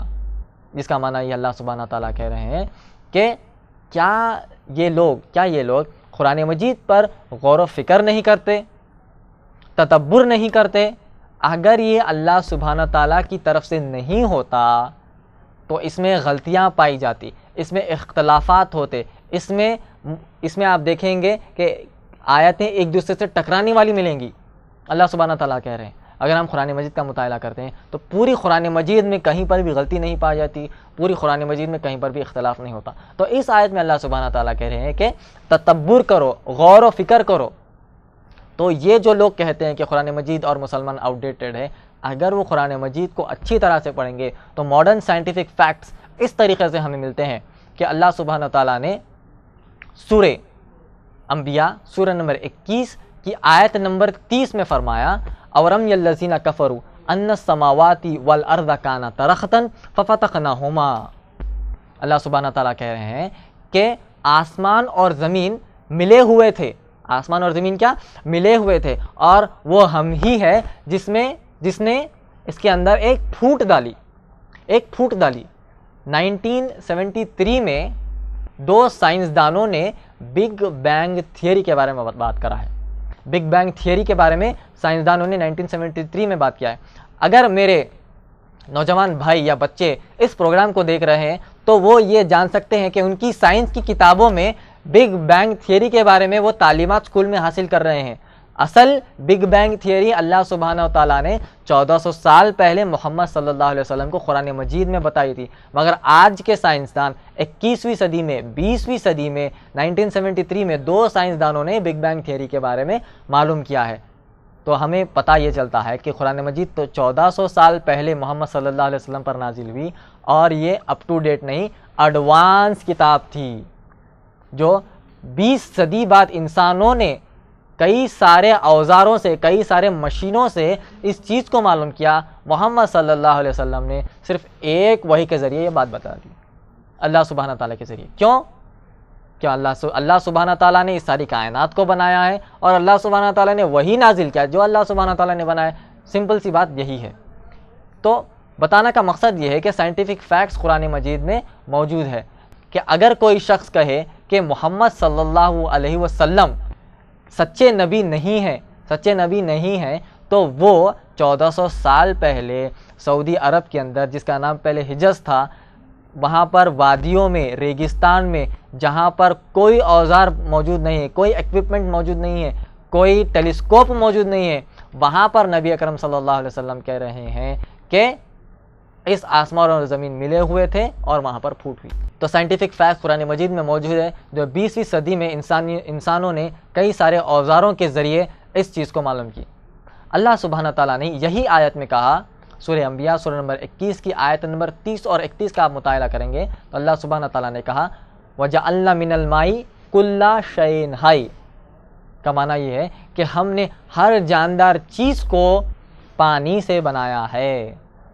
سائنسدان آج کہتے ہیں کہ ہر جاندار چیز کا جو بیسک لائف مالیکیول ہوتا ہے، جو ایک جاندار چیز جیتی ہے، وہ پانی سے جیتی ہے۔ اگر پانی زمین سے ہٹا دے یا جو بھی جاندار چیز ہے اس کے جسم سے نکال دے تو وہ انسان کی موت ہو جائے گی۔ تو اللہ سبحانہ تعالیٰ کیا کریں، ہم نے ہر انسان کو پانی سے بنایا ہے، پانی سے ایک انسان بنتا ہے اور اس کا لائف سسٹین پانی کے اوپر ہوتا ہے۔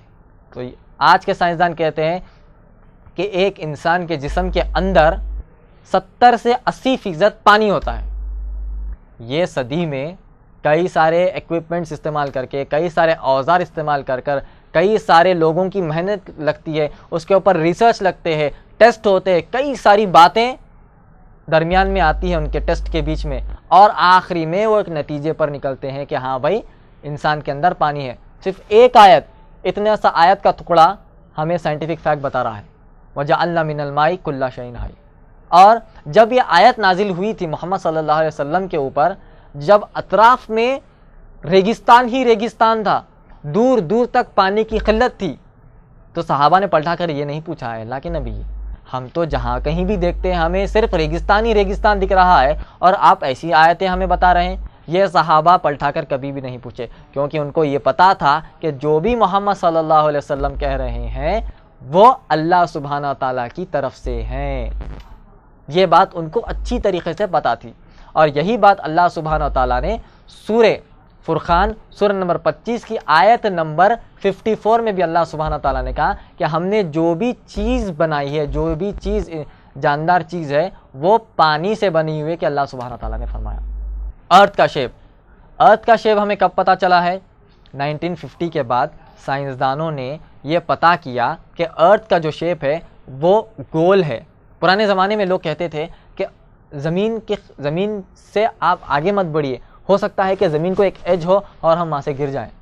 لوگ اس ڈر سے زمین پر زیادہ ٹریول نہیں کرتے تھے، مگر 1950 کے بعد ہمیں یہ پتہ چلا کہ ارتھ کا جو شیپ ہے وہ اسفیریکل ہے، وہ گول ہے، وہ اسکوائر کی شیپ میں نہیں ہے، وہ ریکٹینگل نہیں ہے، وہ ٹرائنگل نہیں ہے، ایسا کوئی شیپ ارتھ کا نہیں ہے۔ ارتھ کا شیپ کیا ہے؟ گول ہے۔ اس کی تعلیمات اللہ سبحانہ تعالیٰ نے سورہ نازعات سورہ نمبر 79 کی آیت نمبر 30 میں اللہ سبحانہ تعالیٰ نے کہا کہ ہم نے زمین کو دہاہا کے شیپ میں بنایا ہے۔ دہاہا عربی میں کسے کہتے ہیں؟ دہاہا عربی میں آسٹرچ کا جو انڈا ہوتا ہے، آسٹرچ جو آپ بڑی ایک برڈ دیکھتے ہیں، چڑی دیکھتے ہیں، اس کا جو انڈا ہوتا ہے کیسا ہوتا ہے؟ وہ جیوسفیریکل ہوتا ہے، انڈا جیوسفیریکل شیپ کا ہوتا ہے۔ ہم اگر دیکھیں گے وہ انڈے کا شیپ اور ہم اصل جو ہماری زمین ہے، ارتھ ہے، اس کا اگر آپ شیپ دیکھیں گے تو دونوں بالکل ہو بہو ہے، دونوں کا شیپ سیم ہے۔ تو اللہ سبحانہ تعالیٰ 1400 سال پہلے محمد صلی اللہ علیہ وسلم پر یہ آیت نازل کر کہہ رہے ہیں کہ ہم نے زمین کا جو شیپ ہے وہ جیوسفیریکل شیپ میں بنایا ہے۔ اور آج کے سائنسدان کئی ساری مشقتیں کر کے، کئی سارے ٹیسٹ کر یہ معلوم کر رہے ہیں کہ ارتھ کا شیپ جیوسفیریکل ہے۔ تو یہ سائنٹیفک فیکٹس قرآن مجید میں 1400 سال پہلے محمد صلی اللہ علیہ وسلم کو اللہ سبحانہ تعالیٰ نے بتلایا تھا۔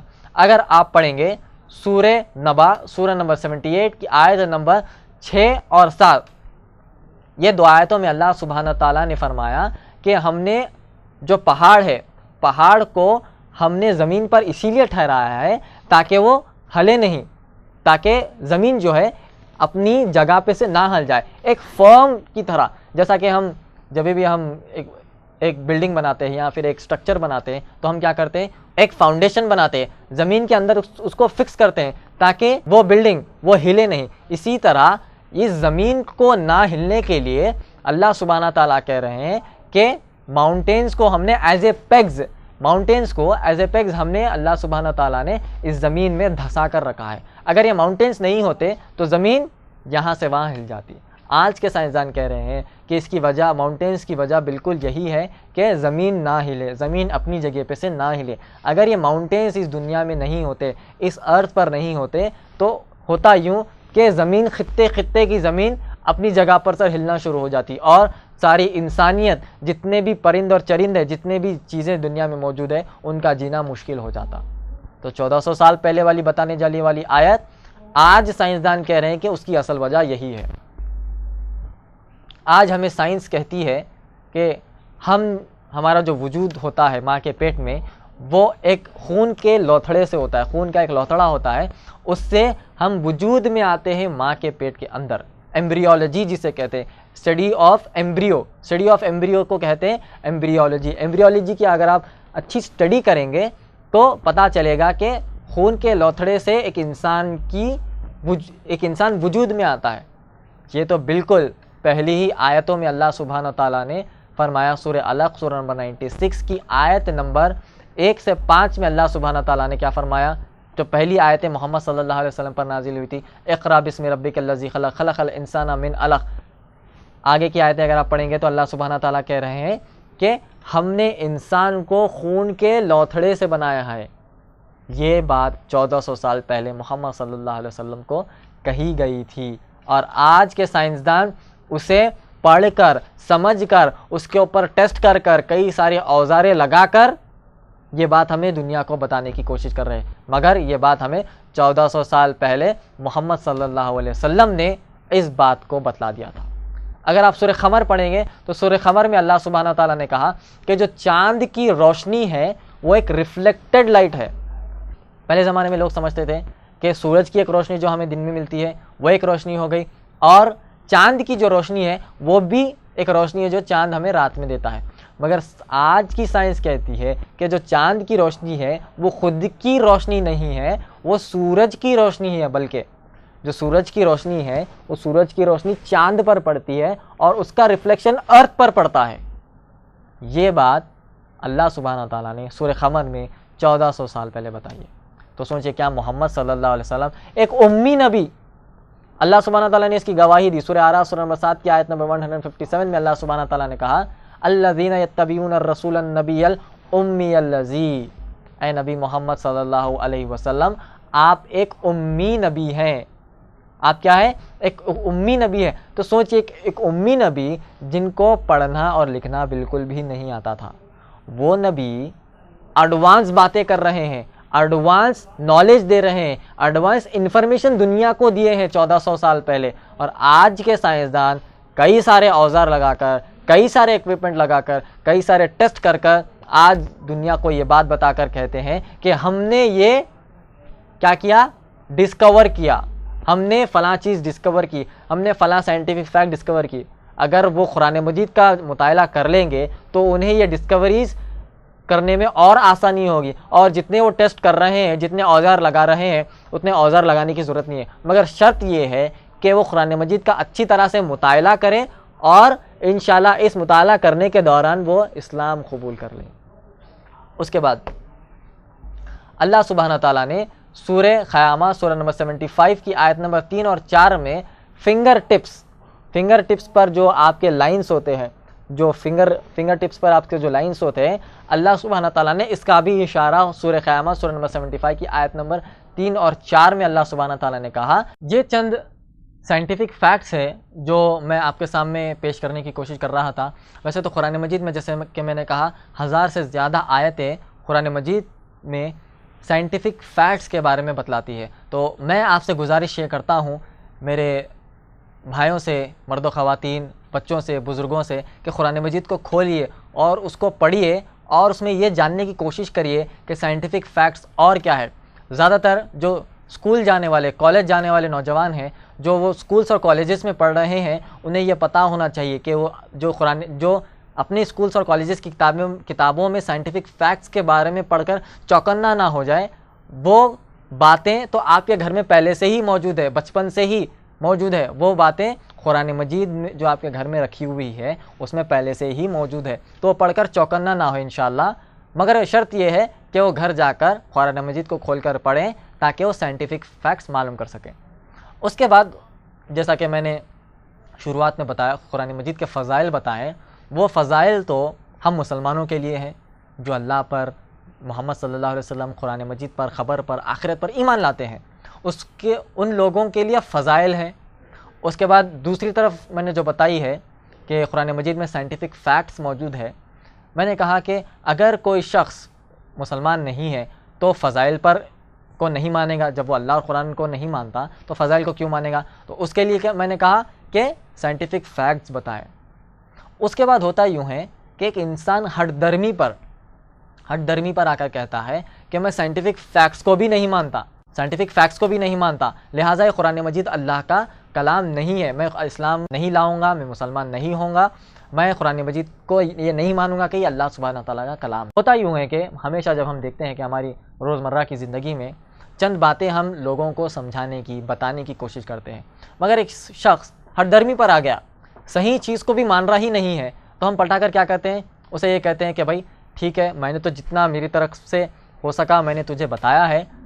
اس کے بعد میں تجھے چند چیلنجز دیتا ہوں, اگر وہ تو چیلنجز میں کامیاب ہو گیا تو صحیح ہے, اگر تو چیلنجز میں کامیاب نہیں ہوا تو پھر میں صحیح ہوں. اس طریقے کے ہم روزمرہ کی زندگی میں چیلنجز کرتے ہیں کہ نہیں؟ اسی طرح اللہ سبحانہ تعالیٰ جو ہٹ دھرمی والے لوگ ہیں, جو حق آنے پر بھی حق کو ایکسیپٹ نہیں کرتے, قبول نہیں کرتے, ان کے لیے اللہ سبحانہ تعالیٰ نے قرآن مجید میں چند چیلنجز بیان کیے ہیں. مثال کے طور پر اگر آپ پڑھیں گے سورہ بنی اسرائیل سورہ نمبر 17 کی آیت نمبر 88 میں اللہ سبحانہ تعالیٰ نے کہا کہ اگر تم یہ کہتے ہو کہ یہ قرآن مجید جو ہے یہ اللہ سبحانہ تعالیٰ کی طرف سے نہیں ہے, یہ جو قرآن مجید کی آیتیں ہیں اللہ سبحانہ تعالیٰ نے ان آیتوں کو نازل نہیں کیا ہے, تو اللہ سبحانہ تعالیٰ کہہ رہے ہیں اس دنیا کے جتنے بھی جن ہیں, اس دنیا کے جتنے بھی انسان ہیں, ان سب کی مدد لے لو اور تم بھی ایک قرآن مجید کو لے کر آؤ. تم لوگ کہتے ہو نا کہ اللہ کا کلام نہیں ہے, محمد صلی اللہ علیہ وسلم نے اس کو گھڑ دیا, محمد صلی اللہ علیہ وسلم نے اپنی بات لکھ دی. تو جب محمد صلی اللہ علیہ وسلم ایک انسان ہونے کے ناطے قرآن مجید کو لا سکتے ہیں تو کیا دوسرا انسان اسے پروڈیوس نہیں کر سکتا؟ مثال کے طور پر ایک شخص نے کمپیوٹر کی ایجاد کی تو کیا دوسرا شخص وہ کمپیوٹر کی ایجاد بالکل کر ہی نہیں سکتا اگر اسے فارمولا نہ مل جائے کمپیوٹر بنانے کا؟ دوسرے انسان کے پاس بھی اتنا دماغ ہے, دوسرے انسان کے پاس بھی اتنی نالج ہے, تو دوسرا انسان بھی پروڈیوس کر سکتا ہے. مگر قرآن مجید کے معاملے میں ویسا نہیں ہے. اللہ سبحانہ تعالیٰ نے کہا کہ اگر جن اور انسان بھی مل جائے تو اس قرآن مجید کو بنا نہیں سکتے. تم کہتے ہو کہ محمد صلی اللہ علیہ وسلم نے بنایا تو دوسرا شخص بھی بنا سکتا ہے, مگر یہ چیلنج آج تک ایکسیپٹ نہیں ہوا کیونکہ اللہ سبحانہ تعالیٰ کا یہ چیلنج ہے. سورہ بنی اسرائیل سورہ نمبر 17 کی آیت نمبر 88 میں اللہ سبحانہ تعالیٰ نے یہ پہلا چیلنج دیا کہ تم اگر قرآن مجید پر ایمان نہیں لاتے ہو تو جن اور انسان مل کر ایک قرآن لے کر آؤ. اسی طرح اللہ سبحانہ تعالیٰ سورہ ہود سورہ نمبر 11 کی آیت نمبر 13 میں اللہ سبحانہ تعالیٰ نے کیا کیا؟ اس چیلنج کو تھوڑا سا کم کر دیا. کیا کہا؟ ایک قرآن مجید نہیں, اگر تم 10 سورتیں بھی اگر لے کر آتے ہو تو تمہارے لیے یہ چیلنج ہے, اللہ سبحانہ تعالیٰ کہہ رہے ہیں. مگر انسانیت جو شک کرتی ہے قرآن مجید کے اوپر, ایک قرآن تو چھوڑو, انہوں نے 10 سورتیں بھی قرآن مجید کی طرح نہیں لائی. اس کے بعد اللہ سبحانہ تعالیٰ نے کیا کہا؟ اس چیلنج کو اللہ سبحانہ تعالیٰ نے کم کر دیا 10 صورتوں سے اللہ سبحانہ تعالیٰ نے کیا کیا؟ ایک صورت کر دی. سورہ یونس سورہ نمبر 10 کی آیت نمبر 38 میں اللہ سبحانہ تعالیٰ نے اس چیلنج کو 10 صورتوں سے ایک صورت پر لا لیا. پہلے اللہ سبحانہ تعالیٰ نے کیا چیلنج دیا تھا کہ تم اگر اس پر ایمان نہیں لاتے تو ایک قرآن لاؤ. چیلنج کو کم کر کہا اگر تم 114 سورے نہیں لا سکتے جو پورا مکمل قرآن مجید ہے تو صرف تم 10 صورتیں لے کر آؤ. اگر تم 10 صورتیں بھی نہیں لا سکتے تو پھر تم کیا کرو؟ صرف ایک صورت لے کر آؤ. اور آپ اور میں جانتے ہیں کہ سب سے چھوٹی صورت قرآن مجید کی ہمارے گھر کے چھوٹے بچے بھی جانتے ہیں، سورہ کوثر. سورہ کوثر کیا ہے؟ انا اعطیناک الکوثر فصلی لربک وانحر ان شانئک هو الابتر. 3 لائن کی طرح بھی انسانیت قرآن مجید کے مقابلے میں آیتیں نہیں لا سکتی ہیں. جو چھوٹا ہمارے گھر میں جو بچہ گڑیوں سے کھیلتا ہوگا یا کھلونوں سے کھیلتا ہوگا، وہ بچے کو جو 3 لائن یاد ہے، اس کے مقابلے میں پوری انسانیت جو قرآن مجید پر اعتراضات کرتے ہیں، وہ لوگ وہ 3 آیتوں کے مقابلے میں آیتیں قرآن مجید کے نہیں لا سکتے برابر میں. اس کے بعد اللہ سبحانہ تعالیٰ نے کیا کہا؟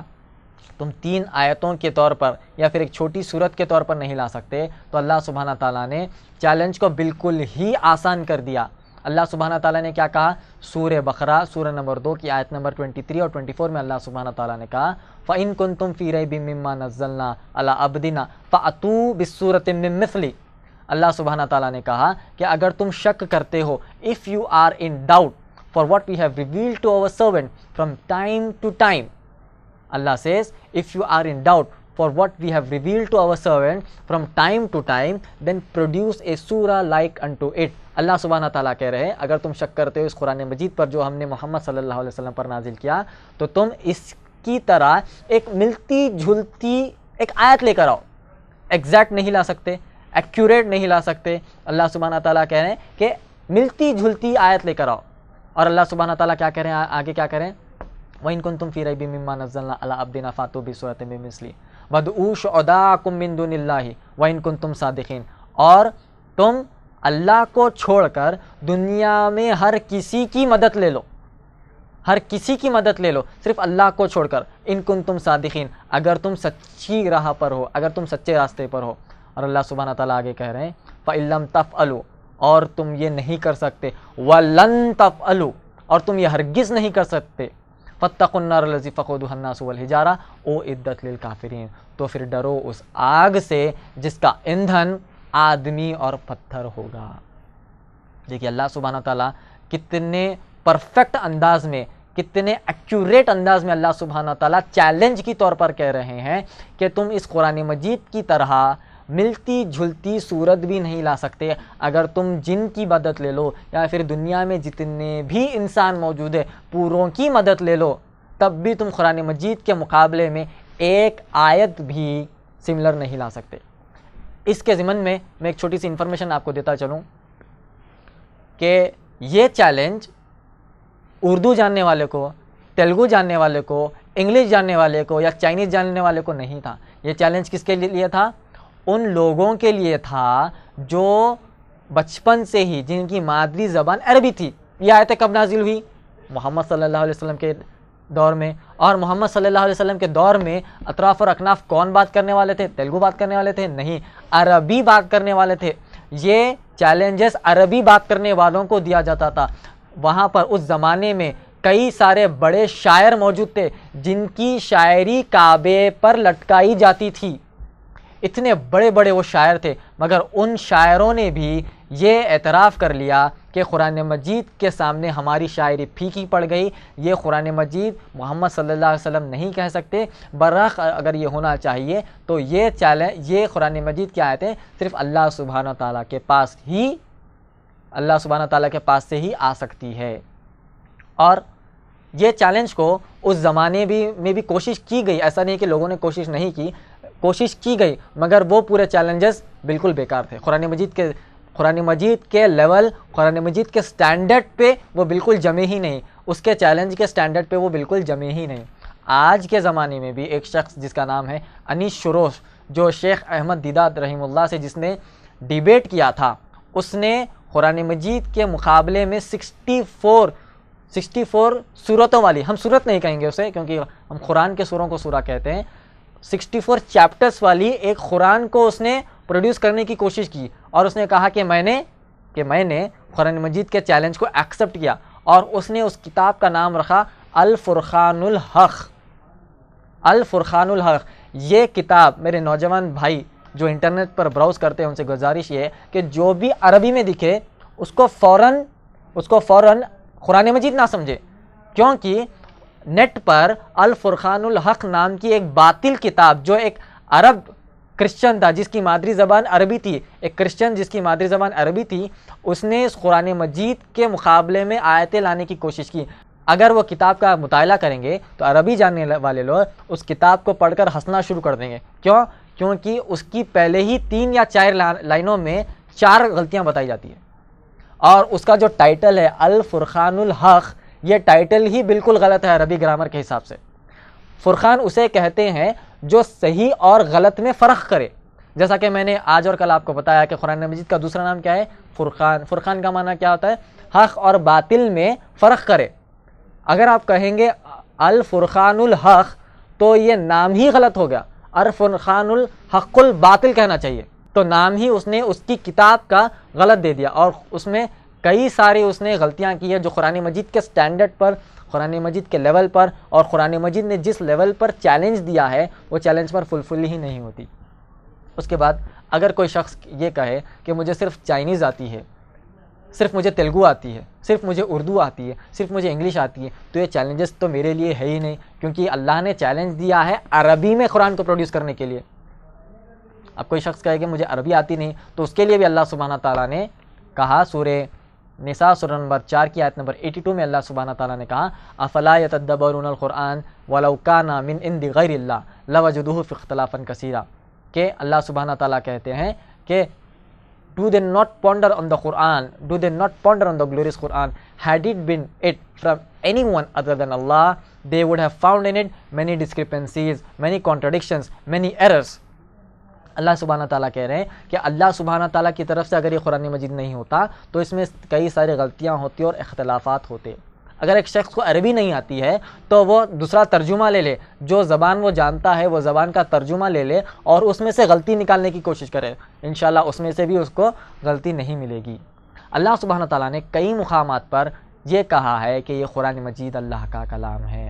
مثال کے طور پر اللہ سبحانہ تعالیٰ نے سورہ انعام سورہ نمبر 6 کی آیت نمبر 12 میں کہا، سورہ انعام سورہ نمبر 6 کی آیت نمبر 92 میں کہا، سورہ یونس سورہ نمبر 12 کی آیت نمبر 12 میں کہا، سورہ طٰہٰ سورہ نمبر 20 کی آیت نمبر 113 میں کہا، سورہ نمل سورہ نمبر 27 کی آیت نمبر 6 میں کہا، سورہ سجدہ سورہ نمبر 32 کی آیت نمبر 1, 2 and 3 میں کہا، سورہ یاسین سورہ نمبر 36 کی آیت نمبر 1, 2 and 3 میں کہا، سورہ زمر سورہ نمبر 39 کی آیت نمبر 1, 2 and 3 میں کہا، سورہ غافر سورہ نمبر 40 کی آیت نمبر 1, 2 and 3 میں کہا، سورہ جاسیہ سورہ نمبر 45 کی آیت نمبر 1, 2 and 3 میں کہا، سورہ رحمان سورہ نمبر 55 کی آیت نمبر 1, 2 and 3 میں کہا، سورہ انسان سورہ نمبر 76 کی آیت نمبر 23۔ ان سارے مقامات پر اور کئی سارے مقامات ہیں جس میں اللہ سبحانہ تعالیٰ نے یہ کہا کہ یہ قرآن مجید جو تم انسان پڑھتے ہو، یہ قرآن مجید صرف اور صرف اللہ سبحانہ تعالیٰ کا کلام ہے۔ سورہ رحمان کی آیت میں پڑھتا ہوں، سورہ رحمان سورہ نمبر 55 کی آیت نمبر 1 اور 2 میں کہا، اللہ سبحانہ تعالیٰ نے کہا الرحمن علم القرآن، وہ رحمان ہیں جس نے قرآن مجید کو نازل کیا۔ تو ہمیں کئی سارے پہلو آج قرآن مجید کے معلوم ہوئے ہیں، مسلمان ہونے کے ناطے ہمیں فضائل معلوم ہوئے ہیں، اور ایک شخص جو قرآن کی طرف آنا چاہتا ہے اس کو ہم سائنٹیفک فیکٹس بتا کر اور قریب کریں گے۔ ایک شخص جو ہٹ ڈرمی پر لگا ہوا ہے کہ قرآن مجید کو ہم نہیں مانیں گے، تو اس پر یہ چیلنجز ہے۔ اگر یہ چیلنجز کو وہ ایکسیپٹ کرتا ہے اور چیلنجز میں کامیاب ہوگا، اور انشاءاللہ قیامت تک ہوگا نہیں کیونکہ یہ اللہ سبحانہ تعالیٰ کا کلام ہے، اگر وہ کامیاب ہو گیا for the sake of argument, تو ہم قرآن مجید کو ڈسپروف کر سکتے ہیں۔ میں نے آج 3 پہلو بتائے ہیں۔ 3 پہلو کیا بتائے ہیں؟ مسلمان ہونے کے ناطے میں نے قرآن مجید کے فضائل بتائے ہیں جو مسلمان اس سے فائدہ حاصل کر سکتے۔ دوسرا فائدہ یہ ہے کہ ایک شخص جو قرآن مجید سے قریب ہوتا ہے وہ قرآن مجید کے سائنٹیفک تعلیمات کو معلوم کر کر اور قرآن مجید سے اس کا لگاؤ ہو سکتا ہے۔ تیسری پہلو میں نے یہ بتائی کہ قرآن مجید کے اندر جو چیلنجز اللہ سبحانہ تعالیٰ نے دی ہے، جو لوگ ہٹ ڈرم ہوتے جو قرآن مجید کو حق معلوم ہونے پر بھی وہ اس پر یقین نہیں کرنا چاہتے، اس پر ایمان نہیں لانا چاہتے، اللہ سبحانہ تعالیٰ نے وہ بھی پہلو بتا دیا۔ اور میں نے آخری میں آیتیں بتائی ہیں کہ اللہ سبحانہ تعالیٰ نے کہاں کہاں پر یہ کہا کہ قرآن مجید اللہ کا کلام ہے۔ میں 3 اشعار پڑھ کر میں اپنی بات کو ختم کرتا ہوں انشاءاللہ۔ قرآن مجید کے تعلق سے کئی سارے لوگوں نے اشعار لکھے ہیں، ان میں سے 3 میں آپ کو بتاؤں گا انشاءاللہ۔ پہلا یہ ہے، قرآن میں ہو غوتزن، قرآن جو ہم پڑھتے ہیں، قرآن میں ہو غوتزن اے مرد مسلمان۔ قرآن میں غوطہ ہم لگاتے ہیں نا جب ہم سوئمنگ کرتے ہیں، تو جب ہم اندر جا کے نکلتے ہیں تو اسے ہم کیا کہتے ہیں؟ غوطہ لگانا کہتے ہیں۔ تو قرآن میں ہو غوتزن اے مرد مسلمان، اللہ کرے تجھ کو عطا جدت کردہ۔ اگر ہم قرآن کے تعلیمات کے اندر جتنا غوطہ لگائیں گے، اس پر جتنا عمل کریں گے، اس کے عمل میں جتنا ہم اندر جائیں گے، اندر ڈوب جائیں گے، تو اللہ سبحانہ تعالیٰ ہمارے کردار کو دنیا میں بلند کر دے گا۔ یہ قرآن مجید ایک پیراشوٹ کی طرح ہے۔ اگر آپ پیراشوٹ میں بیٹھتے ہیں تو آپ نیچے جاتے ہیں یا اوپر جاتے ہیں؟ بائی ڈیفالٹ ہم اوپر جاتے ہیں۔ تو ہم قرآن مجید کو جب ہم پکڑ لیں گے تو قرآن مجید کا ڈائریکٹ کنیکشن کس سے؟ اللہ سبحانہ تعالیٰ سے آتا ہے، ڈائریکٹ کنیکشن۔ تو ہم جب قرآن مجید کو پکڑ لیں گے تو ہمارا بھی ڈائریکٹ کنیکشن کس سے ہو جائے گا؟ اللہ سبحانہ تعالیٰ سے ہو جائے گا۔ اس کے بعد دوسرا شعر، اتر کر ہرا سے سوئے قوم آیا، ساتھ میں نسخہ کیمیا بھی لایا، وہ بجلی کا کڑکا تھا یا صوت ہادی، عرب کی زمین جس نے ساری ہلا دی۔ یہ شعر کا مطلب یہ ہے، اتر کر ہیرا سے سوئے قوم آیا، کون؟ محمد صلی اللہ علیہ وسلم آئے، اور ساتھ میں نسخہ کیمیا بھی لائے۔ کیا؟ قرآن مجید سورہ الحاقہ کی 5 آیتیں لے کر آئے، اور وہ بجلی کا کڑکا تھا یا صوت ہادی، عرب کی زمین جس نے ساری ہلا دی۔ وہ زمانے میں، محمد صلی اللہ علیہ وسلم کے زمانے میں، وہ جو قوم تھی اتنی بدترین قوم تھی کہ ایک لڑائی پر وہ 9 پشتوں تک ایک دوسرے سے دشمنی کرتے تھے۔ الیگزینڈر سے کہا گیا تم پوری دنیا میں حکومت کرتے ہو، ذرا اس قوم پر تو حکومت کر لینا، تو اس نے کہا کہ میں پوری دنیا میں حکومت کرنے کی طاقت رکھتا ہوں، مگر اس جاہل قوم پر میں حکومت نہیں کر سکتا۔ وہاں پر قوم ایسی تھی کہ لڑائی اگر ہو جاتی تھی تو کئی سال تک لڑتے تھے لوگ۔ تو محمد صلی اللہ علیہ وسلم نے آ کر تعلیمات کیسی دی؟ محمد صلی اللہ علیہ وسلم نے آ کر کہا کہ وہ شخص جب تک ایمان والا نہیں ہو سکتا جب تک کہ وہ اپنے بھائی کے لیے وہ چاہے جو وہ اپنے لیے چاہتا ہے۔ اور وہاں کے لوگوں نے محمد صلی اللہ علیہ وسلم کے تعلیمات کو ایکسیپٹ کیا۔ اتنی جاہل قوم نے بھی قرآن مجید کو ایکسیپٹ کیا، محمد صلی اللہ علیہ وسلم کو ایکسیپٹ کیا۔ صحابہ کے بارے میں شعر آتا ہے کہ جو نہ تھے خود راہ پر، جاہل قوم تھی، جو نہ تھے خود راہ پر اوروں کے رہبر بن گئے، وہ کیا نظر تھی جس نے مردے کو مسیحا کر دیا۔ کس کی نظر؟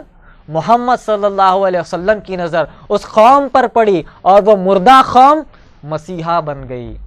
اور اللہ سبحانہ تعالیٰ صحابہ کی عظمت میں قرآن مجید میں آیت نازل کر کہتے ہیں، سورہ بقرہ سورہ نمبر 2 کی آیت نمبر 137 میں اللہ سبحانہ تعالیٰ کہتے ہیں کہ اگر تم سچی راہ پر چلنا چاہتے ہو اے مسلمانوں، فَإِنْ آمَنُوا بِمِثْلِ مَا آمَنْتُمْ بِهِ فَقَدْ اهْتَدَوْا فَإِنْ آمَنُوا بِمِثْلِ مَا آمَنْتُمْ بِهِ فَقَدْ اهْتَدَوْا فَإِنْ تَوَلَّوْا وَإِنَّمَا هُمْ فِي شِقَاقٍ۔ اللہ سبحانہ تعالیٰ صحابہ کے بارے میں کہتے ہیں، اے مسلمانوں، اگر تم سچی راہ پر چلنا چاہتے ہو تو تم میرے صحابہ کی طرح چلو۔ وہاں پر آیت میں صحابہ کو اللہ سبحانہ تعالیٰ ریفر کر کہتے ہیں اگر تم سچی راہ پر چلنا چاہتے ہو کہ تو تم صحابہ کے راستے پر چلو، اگر تم ان کے راستے سے ہٹ جاؤ گے تو اللہ سبحانہ تعالیٰ کہہ رہے ہیں کہ ہم تمہارے بیچ میں پھوٹ ڈال دیں گے، ہم تمہارے بیچ میں درار ڈال دیں گے۔ تو وہ جو قوم تھی، جو جاہل قوم تھی، محمد صلی اللہ علیہ وسلم نے ان پر نظر ڈالی اور وہ قوم مسیحا بن گئی اور ساری انسانیت کو جنت میں جانے کے لیے وہ ایک راستہ بن گئے۔ تو محمد صلی اللہ علیہ وسلم کی اور قرآن مجید کی اتنی بڑی عظمت ہے۔ تیسرا شعر میں بیان کرتا ہوں، شعر ایسا ہے، وہ زمانے میں، کون؟ صحابہ کے بارے میں آتا ہے، وہ زمانے میں معزز تھے مسلمان ہو کر اور آج ہم خوار ہوئے تاریخ قرآن ہو کر۔ ہمارے پاس آج قرآن مجید ہے اور آج ہم دنیا میں دیکھتے ہیں کہ مسلمان آج خوار ہو چکے ہیں، آج دنیا میں مسلمانوں کا مرتبہ نہیں ہے۔ کیوں؟ کیونکہ ہم نے اس قرآن مجید کے تعلیمات کو سمجھا نہیں، اس پر عمل نہیں کیا، اسی طرح اللہ سبحانہ تعالیٰ نے ہمیں اس دنیا میں ذلیل و خوار کیا.